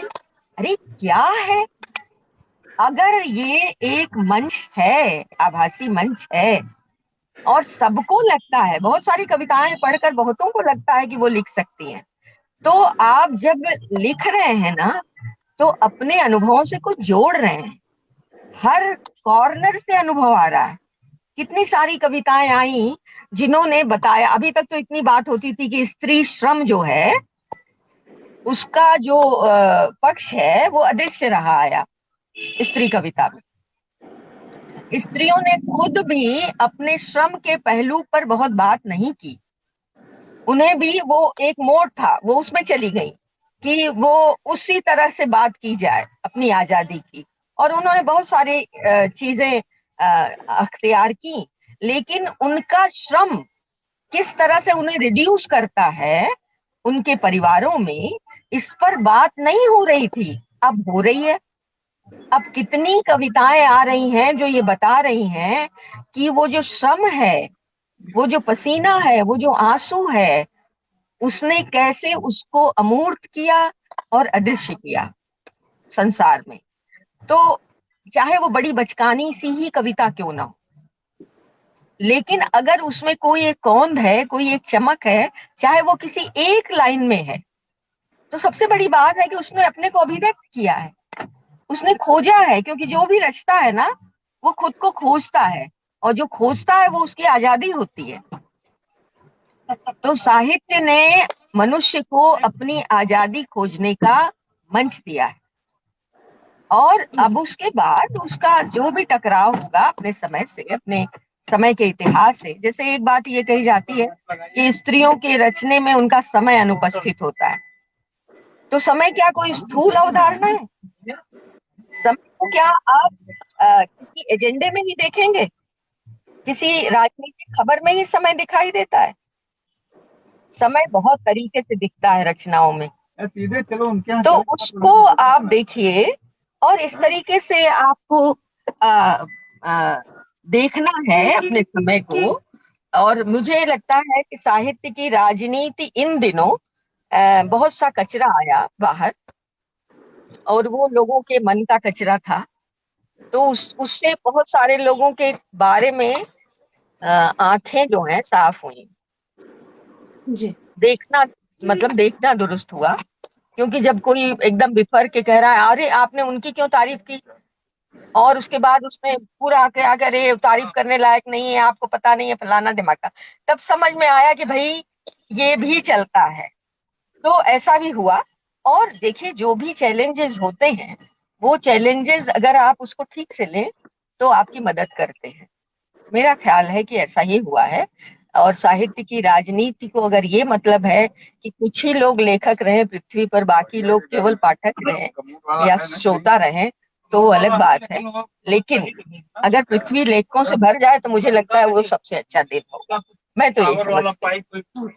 नीरज जी, इस संदर्भ में आपका क्या दृष्टिकोण है? आपको क्या लगता है कि पहले की साहित्यिक राजनीति और वर्तमान की राजनीति आप कैसे रेखांकित करेंगे, क्योंकि आप दोनों तरह से अनुभव से संपृक्त हैं? जी, अगर आज का ज़माना देखें तो सोशल मीडिया की वजह से बहुत सारी ऐसी चीज़ें हैं जो मुखर हो जाती हैं। जो पहले पर्दे के पीछे छुपी रहती थी, दबी रहती थी, कोई आपके विषय में क्या सोच रहा है, एक साहित्यकार दूसरे जैसे अभी आपने भी, मैम ने भी बताया कि पहले भी राजनीति होती थी, गुट भी थे, सब कुछ था, लेकिन आपस में व्यक्तिगत दुश्मनी नहीं होती थी। उस चीज में बहुत अंतर आया है जो अब देखने को मिल रहा है कि वो व्यक्तिगत रूप से भी एक दूसरे पे लांछन लगाए जा रहे हैं। और इस तरह के जो विषय रखे गए हैं, जैसे आपने बताया अभी कविता वाला जो लाइव है, तो जब ऐसे विषय होते हैं तो बहुत सारी चीजें आ जाती हैं बाहर। और एक चीज होती है आप साहित्य के माध्यम से अपने विचार व्यक्त कर रहे हैं, उसको पढ़ के व्यक्ति दूसरी तरह से रिएक्ट करता है। और जब आप बोल रहे होते हैं तो आप बोलते बोलते एक रॉ में आप कुछ भी बोल सकते हैं, और आपकी वो छोटी छोटी चीज भी सुनने वाला पकड़ लेता है, और पकड़ के फिर वो उसको राजनीति करने का मौका मिल जाता है। तो अभी लाइव का अगर मैं देखूं, साहित्य की राजनीति तो शुरू से चली आ ही रही है, और हर क्षेत्र में राजनीति होती है, हम इसको रोक भी नहीं सकते, और ये बुरा भी नहीं है। सकारात्मक दृष्टि से अगर हम हर चीज को लें और सोचें तो। लेकिन इस वक्त की जो राजनीति मुखर हुई है, उसमें एक दूसरे को पीछे खींचने का भी एक विचार रहा है लोगों का। अलग अलग गुट भी लोगों ने बनाए हैं, लाइव के चक्कर में भी गुट बनाए हैं कि फला गुट के व्यक्ति का लाइव है तो हमें उसको देखने नहीं जाना है, उसका लाइव है तो हमें उसको देखने नहीं जाना है, ऐसा भी देखने सुनने में आया है। चूंकि लेकिन मैं किसी राजनीति में रही नहीं हूँ, मेरे लिए मैं सबको बराबर मान के शुरू से चली हूँ, क्योंकि किसी अगर दो व्यक्ति के आपस की कोई विवाद है तो उसमें तीसरे व्यक्ति को पढ़ने की आवश्यकता नहीं होनी चाहिए, या एक साथ बहुत सारों को इकट्ठे होके और वो जो अपन कहते हैं ना वो अटैक करने वाली जो स्थिति होती है वो नहीं होनी चाहिए, क्योंकि इस तरह से हम दूसरे की भी और अपनी भी सृजनात्मकता को भी नकारते हैं, नुकसान पहुंचाते हैं, और अपने की भी सृजनात्मकता को नुकसान पहुंचाते हैं, और साहित्य की सृजनात्मकता को भी नुकसान पहुंचाते हैं। साहित्य के लिए ये कोई बहुत अच्छी चीजें नहीं है। तो जो दबा छुपा रहता था पहले, वो अब पर्दे के पीछे से बाहर आ गया है, और बहुत खुल के बाहर आया है। और बहुत सारे मुखौटे जिसको हम कहते हैं, हम लोग कहते थे ना सोशल मीडिया पे हम कुछ होते हैं और अपने अंदर हम कुछ होते हैं, लेकिन इसने, राजनीति ने जो है वो मुखौटे उतार के रख दिए हैं। तो हर व्यक्ति का जो असली चेहरा है वो सामने आने में बहुत मदद मिली। बहुत से होंगे अभी भी कि जिनको मौका नहीं मिला है, लेकिन जिनको मौका मिला है उनके बहुतों के मुखौटे उतरे हैं, उनके हकीकत में वो अंदर से क्या है वो व्यक्तित्व उभर के आया है उनका। तो ये चीज तो इस लाइव की ही देन, लाइव या आजकल की सोशल मीडिया की देन भी हम कह सकते हैं इसको। तो और ये भी देखा गया है कि ऐसा जरूरी नहीं है कि जो नए लेखक हैं या जो स्थापित लेखक हैं उन्हीं के बीच है, जो वरिष्ठ हैं उन्होंने भी कई जगह ऐसे साथ दे के आग को भड़काया भी है, और इस तरह के मौके लोगों को दिए हैं। लोगों को जो नहीं इसके इस स्तर के थे उन्हें भी उभारने की कोशिश की है, वो भी लोगों ने किया है। तो बहुत सारी चीजें इस वक्त सामने आई हैं, जो कि राजनीति का अच्छा रूप तो नहीं कहा जा सकता इसको, बिल्कुल साहित्य का नुकसान किया है। लेकिन नीरज जी, राजनीति की पहली सीढ़ी की जो शुरुआत होती है, पहला ककहरा जो है, मुझे लगता है कि हमारे घर परिवार से ही राजनीति की पहली नींव पड़ती है, फिर वो धीरे धीरे मुख्य धारा की राजनीति से जाकर कहीं ना कहीं मिल जाती है। खैर, मैं कुछ इस प्रोग्राम को बाइंड अप की तरफ ले चलती हूँ, क्योंकि सवाल मेरे पास बहुत है, क्योंकि इतने सारे लाइव है। मैंने कम से कम 100 से ज्यादा लाइव कार्यक्रम, लाइव फोरम का नाम मेरे याद है जो मैं जुबानी यहाँ पर रख सकती हूँ, तो उसमें भी मेरा 10 मिनट जा सकता है, जिनको मैंने रेगुलर देखा और मैंने अपनी डायरी में दर्ज किया। उन सारे मंचों के माध्यम से तमाम कुछ न कुछ नए चीज, नए आयाम हमारे सामने जुड़ते चले गए। दोस्तों के सवाल मैं ले लेती हूँ। एक है मुकेश पचौरी जी, वो पूछ रहे हैं, आज का लेखक भी मोबाइल पर उसका स्क्रीन टाइम 5 से 6 घंटे हो रहा है, ऐसे में लेखक का सच भी बाया स्क्रीन आ रहा है, क्या मीडिया की चुनौती को लेखक स्वीकार कर रहा है? प्रोफेसर सदानंद साई जी।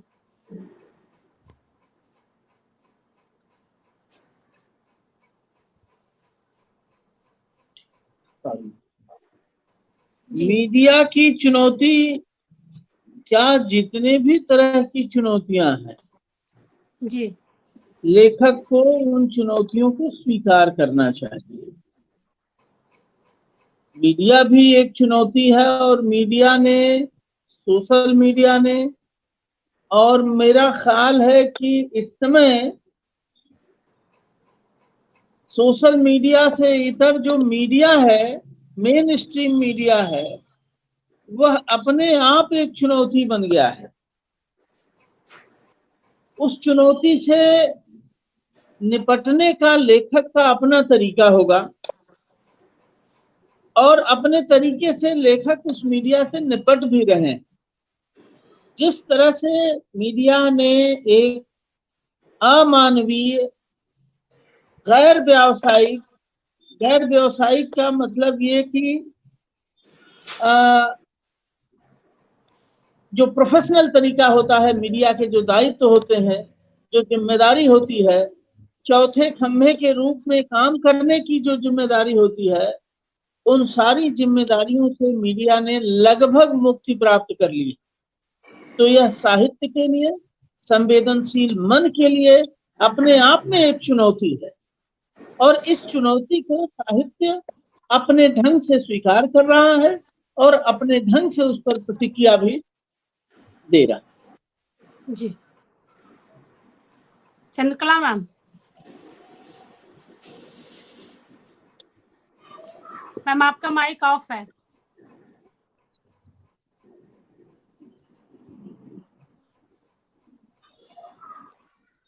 माइक ऑफ है मैम।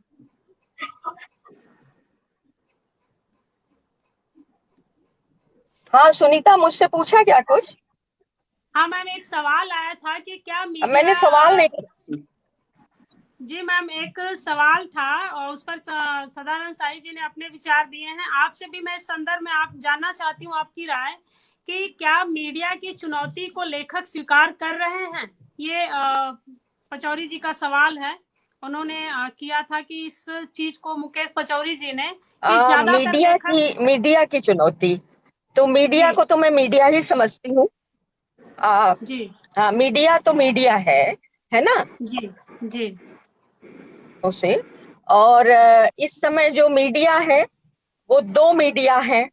एक मीडिया है सत्ताभिमुख मीडिया है, जो गवर्नमेंट की पॉलिसीज और उनका फलाना ढिमाका और उनके पक्ष में ही बोलना है, बहुत सी चीजें नहीं बोलना है, बोलने वाले का मुंह बंद कर देना है, ये उसकी घेरेबंदी कर देनी है, वगैरह वगैरह। वो तो हम लोग देख ही रहे हैं कि हमें लगता है कि मीडिया के हिसाब से तो ये सतयुग है, और बाकी हम लोग पता नहीं कहाँ बैठे हैं।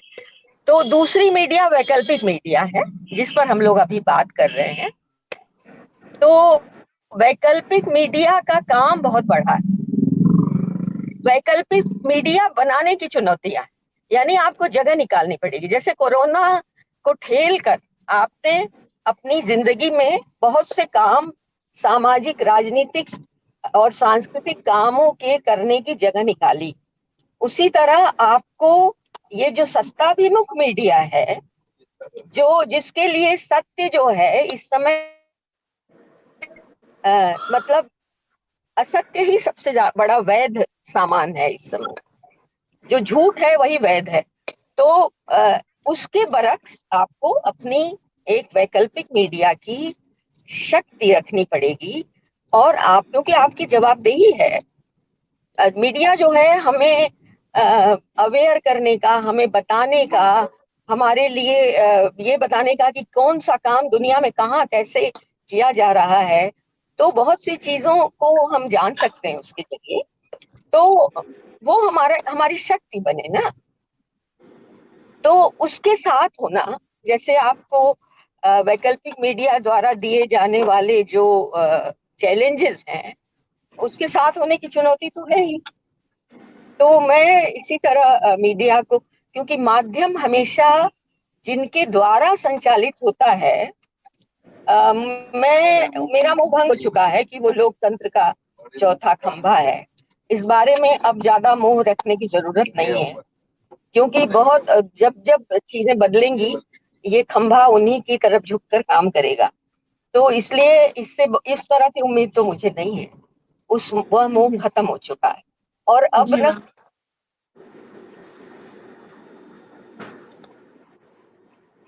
जी, शायद आवाज में अवरोध आ गया देखिए, नेटवर्क की आपका वजह से। माइक हाँ, म्यूट बिल्कुल। हो गया है। तो जी हाँ, तो इस तरीके से मुझे ऐसा लगता है कि वैकल्पिक मीडिया के साथ होने के चैलेंजेस हैं और जो होते हैं और होने चाहिए, मेरे ख्याल से यही ठीक लगता है। जी मुझे लगता है कि मीडिया ने जिस तरह की अपनी भूमिका निभाई है, उसी तरह से लाइव काल ने तमाम तरह की छवियों को भी ध्वस्त किया है और लेखक के प्रति पाठक के भी दृष्टि को बहुत साफ किया है। जिस तरह के यह सारी चीजें सामने आई, जिसका संकेत नीरज जी ने अपने पिछले जवाब में कहा था। नीरज जी, आपसे एक सवाल है। बंदा गुप्ता जी पूछ रही हैं, लाइव काल की राजनीति में क्या साहित्य को समृद्ध किया जा सकता है? देखिए, राजनीति तो जिनके साथ जो जुड़े हुए होते हैं उन्हीं को ही फर्क पड़ता है उससे, लेकिन बाकी लोगों ने तो करीब फायदा उठाया ही है इसका।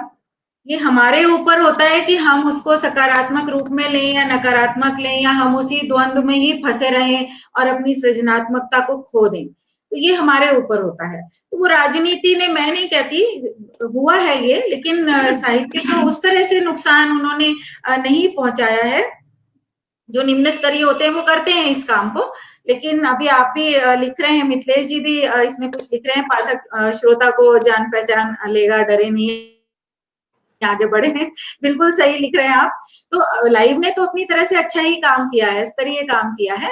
अब आगे कौन उसको किस तरीके से लेता है ये उस पर डिपेंड करता है, लेकिन साहित्य को तो बढ़ावा मिला ही है। बहुत से नए लेखक, बहुत सी नई कवित्रियां, कवि पैदा हुए हैं इस लाइव में, एक दूसरे को सुन सुन के, क्योंकि आपके पास साहित्य किताबों के तौर पे आता है या फेसबुक के तौर पे आता है, और उसके अलावा अब लाइव के तौर पे आया, तो दूसरे को देख के कि अरे ये तो इतना अच्छा लिख सकते हैं, मैं क्यों नहीं लिख सकती, या मैं क्यों नहीं लिख सकता।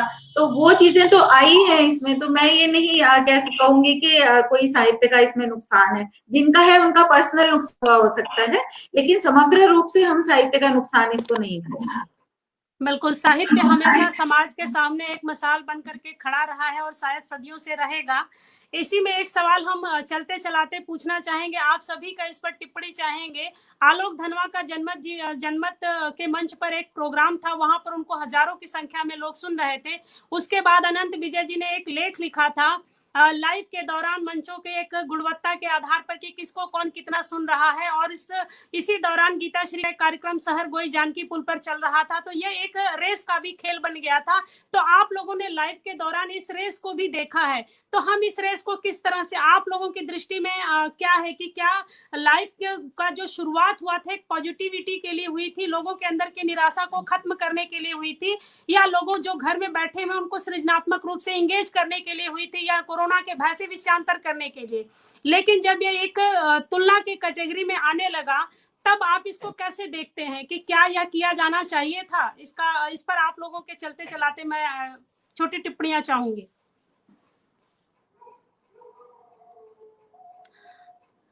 साई सर। हेलो। हाँ जी सर। जी, बताएं, कुछ पूछा क्या आपने? हाँ सर, मैंने ये पूछा था कि लाइव को लेकर के मीटर से नापने की भी बात हुई थी, तो आपको क्या लगता है कि लाइव की जो शुरुआत पॉजिटिविटी के लिए हुई थी उसको मीटर से नापना, आपको क्या लगता है कि ऐसा होना चाहिए या नहीं होना चाहिए? आपकी क्या राय है? असल में हर आदमी के पास अपना एक नपना होता है जी। और उसी नपने से वो हर चीज को नाप देता है।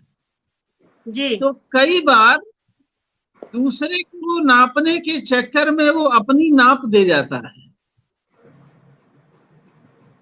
बता देता है कि वो खुद कितने पानी में है। तो ऐसी जो बातें हैं, कुछ नाम आपने लिए, मैं किसी का नाम नहीं लूंगा, ऐसे लोग अपनी ही नाप दे रहे हैं। और जो चंद्रकला जी ने जो जिन बातों की ओर इशारा किया, तो ये सारी बातें दरअसल साहित्य की बात नहीं है। साहित्य में एक बातचीत जो हो रही है, हो सकता है कि एक समय में उसको 10 ही लोग सुन रहे हो और 10 लोग उसको बहुत गहराई से सुन रहे हैं और दूर तक सुन रहे हैं। कुछ लोगों को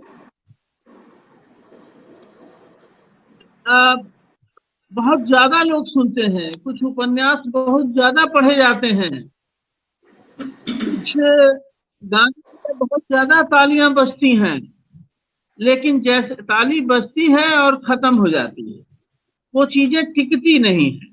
तो बहुत सारे पैमाने हैं, इस पर मैं ज्यादा बात नहीं करना चाहता हूँ। कुल मिला के ये कहना चाहता हूँ कि कई बार ऐसे लोग अपनी ही नाप देकर चले जाते हैं। जी मैम, आपकी टिप्पणी। चंचला मैम।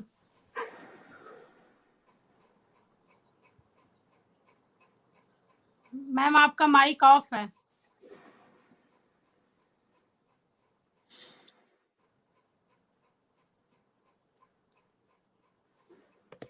मैम आपका माइक ऑफ है।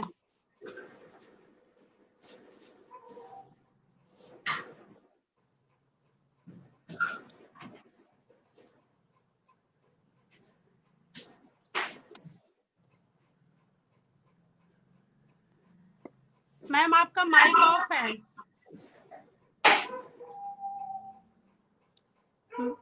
चंचला मैम आपका माइक ऑफ है। शायद आपकी आवाज नहीं जा रही है उनको। हाँ, शायद अब राउंड भी ले रहा है, तो हो सकता है आप अपनी राय रखें तब तक नीरज जी, कि ये जो लाइव का रेस है इसको आप कैसे देखती हैं? मैं थोड़ा अलग तरीके से सोचती हूँ इसको, कि कहीं कभी भी कोई भी नई चीज शुरू होती है तो प्रतिस्पर्धा तो हर जगह होती ही है। बस हमें ये देखना होता है कि प्रतिस्पर्धा का स्तर क्या है। और जहां तक आपने कहा कि कोई कुछ किसी तरह का कार्यक्रम दे रहा है, कोई और किसी तरह का दे रहा है, तो इसमें थोड़ा सा एक दूसरे से अलग कुछ करने का जज्बा भी है लोगों का, कि जो सब जगह चल रहा है वही हम ना परोस कर कुछ और नया दें, कुछ और नई बात सामने लाए, है ना। हर जगह होता है, कोई नई चीज मार्केट में आती है तो उसमें कुछ ना कुछ और नया जोड़ के ही दूसरी कंपनी लेके आती है। तो ये भी एक तरह से वही है, प्रतिस्पर्धा यहाँ पर है।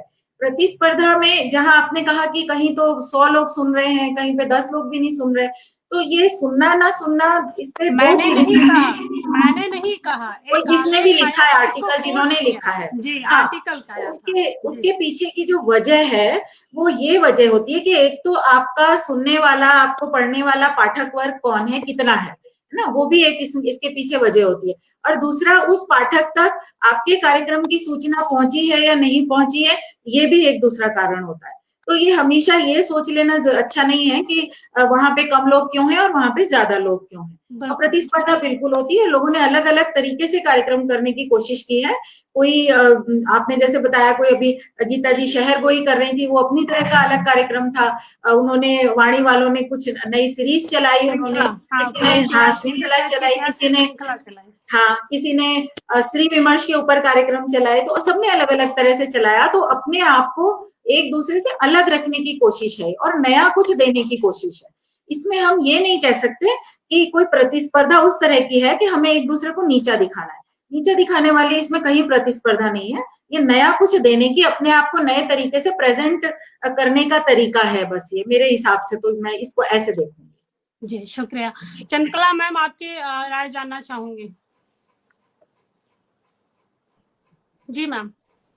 हाँ सुनीता, मैं सोच रही थी कि जैसे स्पर्धा तो अच्छी चीज है, लेकिन एक नकारात्मक प्रतियोगिता हमेशा नुकसान पहुंचाती है, और उसको भी देखा जा रहा है, देखा गया, क्योंकि ये ना फौरी उत्तेजनाओं का समय है। बहुत तरीके से जो मीडिया है, मीडिया अपने आप में आप जानती हैं कि हर कार्यक्रम जो है वो बहुत सारे दर्शक चाहता है, बहुत सारे श्रोता चाहता है ना। ये भी एक वैल्यू जुड़ जाती है कि आपको कितने लोगों ने देखा, कितने लोगों ने आपको सुना, तो ये सब तो जुड़ता है। लेकिन इसके आधार पे कभी भी किसी कार्यक्रम की उपादेयता या श्रेष्ठता को देखा जाना बहुत फौरी होगा। मुझे याद आ रहा था कि चेखव बहुत अच्छे नाटककार थे, और उन्होंने नाटक लिखे और उनके नाटकों का प्रदर्शन था जी और उनके ऊपर लिखने वालों ने लिखा है कि वो बहुत निराशाजनक था। उसको बहुत लोगों ने पसंद नहीं किया, चेखव के नाटक को उस बार, और वो बहुत निराश हुए। दर्शकों से अच्छी प्रतिक्रिया नहीं मिली। लेकिन वही नाटक बाद में जाके, याद नहीं सीगल था या थ्री सिस्टर्स था, ये कौन सा नाटक था, लेकिन उसको बहुत सराहना मिली। बहुत सारी फिल्में ऐसी हैं, जैसे एक फिल्म है जो राज कपूर ने बनाई रेणु की कथा पर, मारे गए तीसरी गुलफाम कसम। पर, तीसरी कसम। जी तो जी उसको वो फिल्म, हाँ, वो फिल्म नहीं चली थी, नहीं चली। लेकिन जी बाद में उसकी जो गुणवत्ता है लोगों को पता चली और लोगों ने बहुत देखी और आज तक देख रहे हैं तीसरी कसम को। तो इस तरह से बहुत ज्यादा देखने और सुने जाने से किसी चीज की श्रेष्ठता प्रभावित नहीं होती है या मानी नहीं जा सकती। कारण ये है कि मीडिया का ये भी एक चरित्र है कि उसको बहुत सारी उत्तेजनाएं रचनी है और प्रतिदिन पहले उठ के दूसरी चीज को पुराना करना है, ऐसा नयापन ले आना है कि जल्दी से बहुत सारी चीजें पुरानी हो जाए। तो ये एक चीज चल रही है, एक दौड़ है। इस दौड़ का चरित्र है ये कि आपको ये बताया जाए कि ये भाई ऐसा है, वो ऐसा है, लेकिन इसको बहुत जो लोग गंभीर हैं वो शायद इस पर बहुत ध्यान नहीं देते। अच्छा पाठक जो है वो बहुत सारी चीजों से प्रभावित नहीं होता। उसको उसका जो रेंज है वो अपनी चीज उसको खोजता है, या जो श्रोता भी है वो अपनी रेंज की चीजों को खोजता है। और मुझे लगता है यही सही है कि ऐसे स्पर्धा तो बहुत अच्छी चीज है। स्पर्धा तो न रहे तो जीवन बेकार है, लेकिन नकारात्मक प्रतियोगिताएं अच्छी चीज नहीं है। मैं सोचती हूँ कि इसे ऐसे ही देखना चाहिए। जी मैम, चूंकि हम बात कर रहे हैं मेरा रंग के मंच पर, और मेरा रंग ने निरंतर एक विविधता का संतुलन बनाए रखा, और उस संतुलन में सबसे बड़ी चीज जो देखी गई कि आज जो ये परिचर्चा हो रही है सिर्फ इसलिए नहीं हो रही है कि मेरा रंग के 4 साल पूरे होने पर 3 दिवसीय महोत्सव हो रहा है, बल्कि इस बात पे चर्चा हो रही थी कि तमाम मंचों के माध्यम से हिंदी साहित्य के कौन कौन से चेहरे या विविधता हमारे सामने आए। उम्मीद है कि हमने 1 घंटे में कुछ पहलुओं को छुआ, लेकिन मेरा रंग के संदर्भ में हम आप लोगों की एक टिप्पणी जरूर चाहेंगे कि हिंदी साहित्य का रंग जीवन के रंग जैसा है। मेरा रंग ने इस रंग को तमाम तरह से सजाकर परोसा, तो आप लोगों की क्या प्रतिक्रिया है मेरा रंग के इस मंच के साथ साहित्यिक विविधताओं को लेकर? साही सर,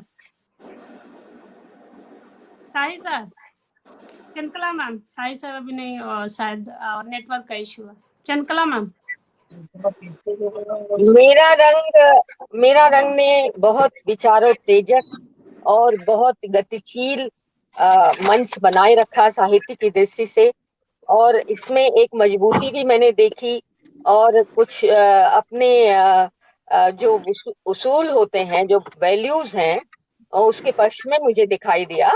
मेरा ख्याल है कि बहुत सारे रचनाकार ये चाहते थे मेरा रंग में आना, क्योंकि इसने अपना एक स्तर बना लिया और बहुत ही अच्छी चर्चाएं हुई, बहुत अच्छी चर्चाएं हुई और बहुत जीवंत चर्चाएं हुई।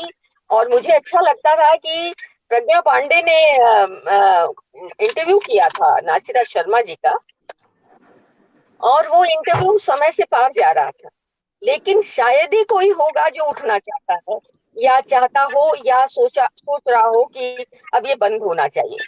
तो ऐसे बहुत से कार्यक्रम हुए जिनमें समय मेरा ख्याल है मैं भी जब थी उषा किरण खान जी से बात कर रही थी तो मैंने ये दिया कि भाई टाइम हो गया है, लेकिन ये कहा गया कि नहीं ठीक है, आप बने रहिए, आप बात करती रहिए।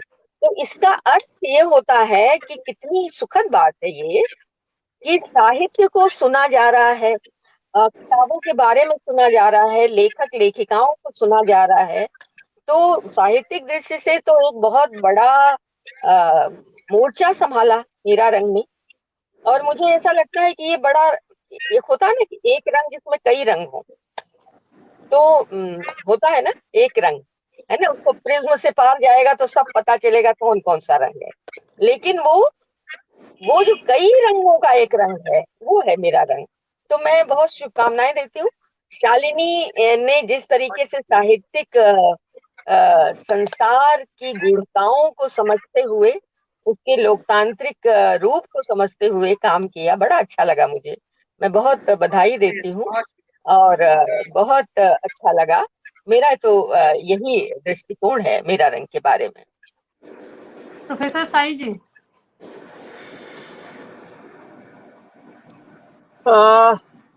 अभी हमारे एक दर्शक और हमारे मित्र हैं दाहिने तरफ, उनकी टिप्पणी है कि मेरा रंग बहुरंग हुआ। तो मेरा रंग कहने, लेकिन है ये बहुतों का रंग, और एक बहुवर्णीय आभा इसमें दिखाई पड़ी है, और इसलिए मेरा रंग को मैं बधाई देता हूं इसके नाते। और अब मेरा नेटवर्क जवाब दे रहा है। अब तो बहुत बहुत शुभकामनाएं शालिनी और दिनेश और सुनीता जी और नीरज शर्मा जी से रूबरू पहली बार बात हुई, बहुत अच्छा लगा। और आदरणीय चंद्रकला जी तो हमारी आदरणीय हैं ही। तो सबको प्रणाम करते हुए मैं विदा लेता हूँ। बहुत शुक्रिया भैया, बहुत शुक्रिया। हाँ नीरज जी, आपकी टिप्पणी, क्योंकि आप खुद भी लाइव करती रही हैं, आपके पास तो अनुभवों का बहुत सारा जखीरा है। तमाम नए लेखकों को आपने भी जोड़ा, जो अंतर्मुखी थे या फिर कहीं अंतर्धान थे, उनको भी खोज करके आप ले आई।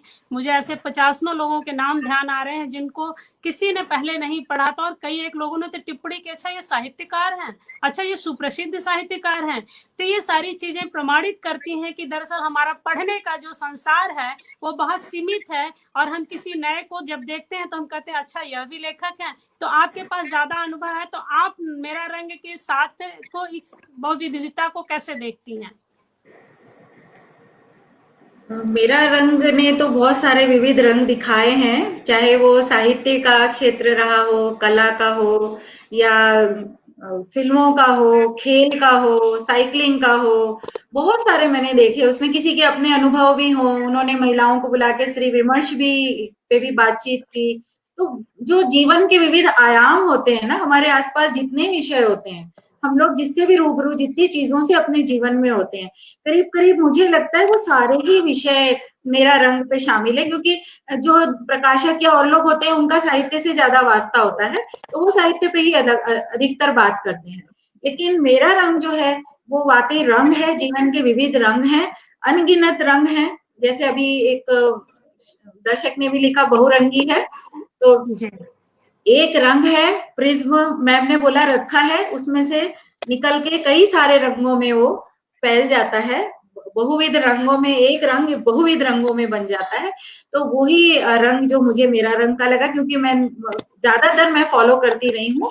जैसे ही वनिका का खत्म होता था 4 बजे और शुरू हो जाता था मेरा रंग का, तो मैं हमेशा ही, मैंने देखा है, कई बार हुआ है कि पूरा नहीं देखा हो, लेकिन मैं हर प्रोग्राम को मैंने फॉलो किया है उनके। तो मैंने ये उसमें हमेशा देखा है, और दूसरी तरह ये भी देखा है कि दर्शक भी बहुत अच्छे जुड़ते थे उसमें कार्यक्रम में।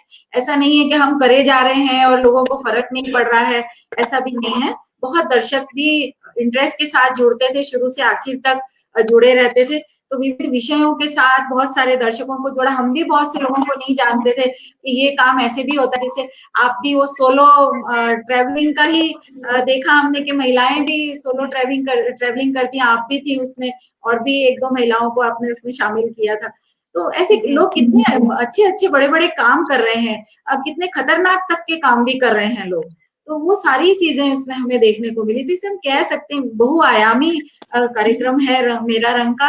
एक स्तर है उसका, ऐसा नहीं है कि कोई कुछ भी आ जाए, कह दे, कर दे, चला जाए, उस टाइप का नहीं है। एक आपने स्तर मेंटेन किया है कार्यक्रम का। संचालन आप बहुत अच्छे से शालिनी जी करती हैं, जहाँ दिनेश जी का काम होता है दिनेश जी करते हैं। मैं इससे पहले पत्रकारिता का भी देख रही थी कार्यक्रम, जो महिला पत्रकार थी उनका पूरा देखा मैंने वो कार्यक्रम, तो दिनेश जी ने ही संचालन किया था उसका। दिनेश जी का संचालन पहले मेरे ख्याल से बहुत कम हुआ है, क्योंकि जो सिंगल लाइव होते थे उसमें तो अकेला एक ही व्यक्ति लाइव करता है, लेकिन जहां अब ये स्ट्रीम वाला और जूम का हो गया है तो इसमें अब सब लोग शामिल हो सकते हैं। तो इस तरह से आपने बहुत सारे रंग हम लोगों को वाकिफ कराया, तो मैं तो मुझे बहुत अच्छा लगा, बहुत शुक्रगुजार हूँ। और दुनिया के हर कोने में बैठे व्यक्ति तक आपने ये चीजें पहुंचाई हैं। और क्योंकि 4 साल छोटा समय नहीं होता है, और 4 साल तक आप लोग इसको एक मतलब टेम्पो जो होता है ना, जो ऊपर चलता है, नीचे से शुरू होता है और ऊपर चलता है, उस स्तर को आपने बनाए रखा है, निभाए रखा है। तो मेरी उम्मीद भी है और मैं शुभकामनाएं भी देती हूँ कि और ऊंचाई तक आप लोग जाएं इसको लेके, और इसी तरह आपका कार्यक्रम चलता रहे, लोग आपको बहुत प्यार करें, पसंद करें। तो मैं इस कार्यक्रम के लिए आपका बहुत बहुत शुक्रिया करती हूँ, शालिनी जी का भी और सुनीता जी का भी, और हमारे जो वरिष्ठ थे आज उनका भी, दोनों को बहुत बहुत धन्यवाद। मैं इस बात को आपके बात के बाद मैं एक छोटे से नोट के साथ खत्म करना चाहूंगी कि मेरा रंग के माध्यम से दस्तावेजी बातचीत की शुरुआत हुई, तो मैं एक अपनी याददाश्त यहाँ पर शेयर जरूर करके जाना चाहूंगी आखिरी नोट के तौर पे। नासिरा आपा को मैं 1999 की पहली तारीख के पहले शुक्रवार से पढ़ रही हूँ। पहली किताब उनकी मैंने वलिस्ते जहरा और गूंगा आसमान पढ़ा था। तब मैं नहीं जानती थी कि नासिरा आपा कौन है। उनके लिखने को मैं बहुत उलझा हुआ समझती थी। कई बार उर्दू के शब्द इतना खटक जाते थे, अटक जाते थे मेरे दिमाग में, उसे मैं रसूल बाबा से जाकर के समझती थी। लेकिन जब ये दस्तावेजी बातचीत शुरू हुई तो उसके माध्यम से किताबों की जो तहें थी वो खुलने लगी। एक चीज, दूसरी चीज, अभी जब हाथरस में रेप हुआ है, बलरामपुर में रेप हुआ है, राजस्थान में रेप हुआ है, उस रेप को लेकर के जो मेन स्ट्रीम मीडिया में बात उठाई जानी चाहिए, तो उस बात को लगातार यहाँ पर भी उठाया गया। क्योंकि हमारा समाज क्या होता है कि जातिगत, दलगत, उदारगत और आर्थिक ऊंच नीच के माध्यम से अपनी चीजों को मीटर से नापने लग जाता है। उन सारे मीटर के नापने में सबसे बड़ा जो गणित काम करता है, लाभ और हानि का काम करता है। तो उस लाभ हानि को दूर रखते हुए इन्होंने उस बात को भी चर्चा में रखा, और साथ में एक चीज और इन्होंने किया कि उन कलाकारों को मंच पे लाने की कोशिश की जिनके बारे में प्रायः हम लोग चर्चा नहीं करते हैं। जैसे कि कल ही जो लड़कियां 2 आई थी, तियारा और आयुषी, उन दोनों के बारे में शायद किसी को उतना नहीं पता होगा कि वो ओडिसी नृत्य करती हैं, लेकिन लाइव परफॉर्मेंस देखने के बाद लोगों के दिमाग में यह बात स्पष्ट हुई होगी कि एक कला की जो नई पीढ़ी वो तैयार हो रही है। उसके साथ ही साथ में एक आखिरी नोट, चूंकि ये लाइव काल के लाइव मंच को लेकर के बात हो रही थी, तो इस दौरान नेहा सिंह ठाकुर ने बेरोजगारी को लेकर के लगातार लोकगीतों के माध्यम से अपने स्वर को मुखर किया, और मालिनी अवस्थी ने संवाद मेरा रोज के तहत 5 बजे आकर के तमाम तरह के रचनात्मक पहलुओं पर बात करती रही।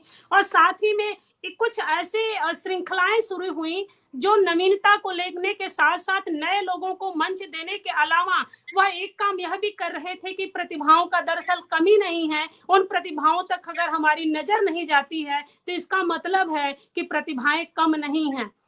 ये सारी चीजें जो है मेरा रंग के मंच पे निरंतर आता रहा, और शालिनी जी की जीवटता का मैं क्या कहूँ कि निरंतर लगातार लगी रहती है। मजे की बात है कि फोन पे भी मैनेज करना, उसके बाद उसको लाइव भी करना, फिर क्वेश्चन भी बनाना, ये इतना आसान नहीं होता है। तो बहुत सारी चीजें मिल करके मेरा रंग को एक बहुरंग बना देता है। मैं पी सिंह जी की बात को ही कोट कर देती हूँ कि मेरा रंग सिर्फ मेरा रंग नहीं है, बल्कि ये बहुरंग है। और जिसको जगजीत सिंह के गजल की आखिरी लाइन जो है, तेरी नजर मेरी नजर, तो कोई किसी भी नजर से देख सकता है मेरा रंग को, लेकिन वास्तविकता तो ये है कि जो आकाश में बहुरंगी इंद्रधनुष दिखाई देता है, तो इंद्रधनुष के किसी रंग से कोई भी प्रभावित हो सकता है। प्रभावित होने का अपना एक नजरिया हो सकता है, एक दृष्टिकोण हो सकता है, अपना एक विवेक हो सकता है। तो सारे रचनात्मक विवेकशीलता के साथ ही मेरा रंग के इस महोत्सव और मंच को दोनों को मैं नमस्कार और सलाम करती हूँ। बहुत शुक्रिया सुनीता, बहुत शुक्रिया नीरज जी।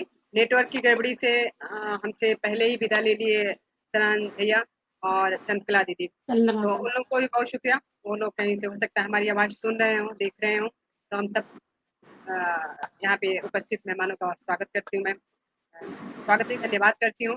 और बैक स्टेज हमारे मेहमान अगले कार्यक्रम वाले आके इंतजार कर रहे हैं, तो हम लोग इस कार्यक्रम को यहीं पे समाप्त करेंगे।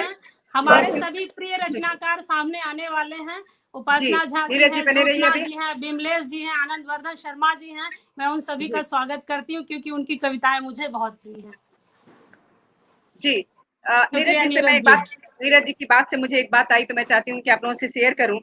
लॉकडाउन के दौरान जब डॉक्टरों की बात आपने कही तो उसमें मुझे एक बात याद आ गई। वैशाली में एक डॉक्टर रहती हैं, डॉक्टर रितु आर्या, गायनोकोलॉजिस्ट हैं, और क्रॉसिंग रिपब्लिक में रहते हैं डॉक्टर रमन। पूरे लॉकडाउन में जितने केसेस इस तरह के आए, किसी की तबीयत खराब के, एक लड़की के मिसकैरेज का, बहुत सारी इस तरह की चीजें आई, कोई प्रेग्नेंट है तो उसको दवाई नहीं मिल रहा है, कुछ कुछ इस तरह का। तो ये दोनों डॉक्टरों ने आज तक लॉकडाउन से लेके अभी तक मेरा सहयोग किया इन लोगों ने। मैं सुबह बहुत सारी बातें मेरा रंग के बारे में बता रही थी और मैं ये बात बताना भूल गई थी, और ये बहुत जरूरी बात थी इन दोनों लोगों को श्रेय देना। और जितने लोगों को एडमिट मैंने कराया उसमें आम आदमी पार्टी का हाथ था। उन सभी को उन लोगों ने, मेरा किसी बड़े नेता से यहाँ वो नहीं है, जान पहचान नहीं है, लेकिन वहाँ किसी से संपर्क हो जाता है और उन लोगों ने लगातार मेरे जितने भी पेशेंट गए उन लोगों ने दिल्ली में उनका एडमिशन कराया, एडमिट कराया, और जितना हो सकता था उतना सहयोग किया। तो ये जो आप बात बताई हैं उससे मुझे ये याद आ गया है। बाकी तो 13वीं मंजिल से लोगों ने मजदूरों के छाले देख लिए, क्या ही कहा जाए कोरोना की बात। तो बहुत शुक्रिया आप दोनों का। सुनीता बहुत सुंदर संचालन की है इस कार्यक्रम का, और अब हम दोस्तों से विदा लेते हैं, इस कार्यक्रम को यहीं पे समाप्त करते हैं। नमस्कार नीरज जी, नमस्कार शालिनी जी, नमस्कार।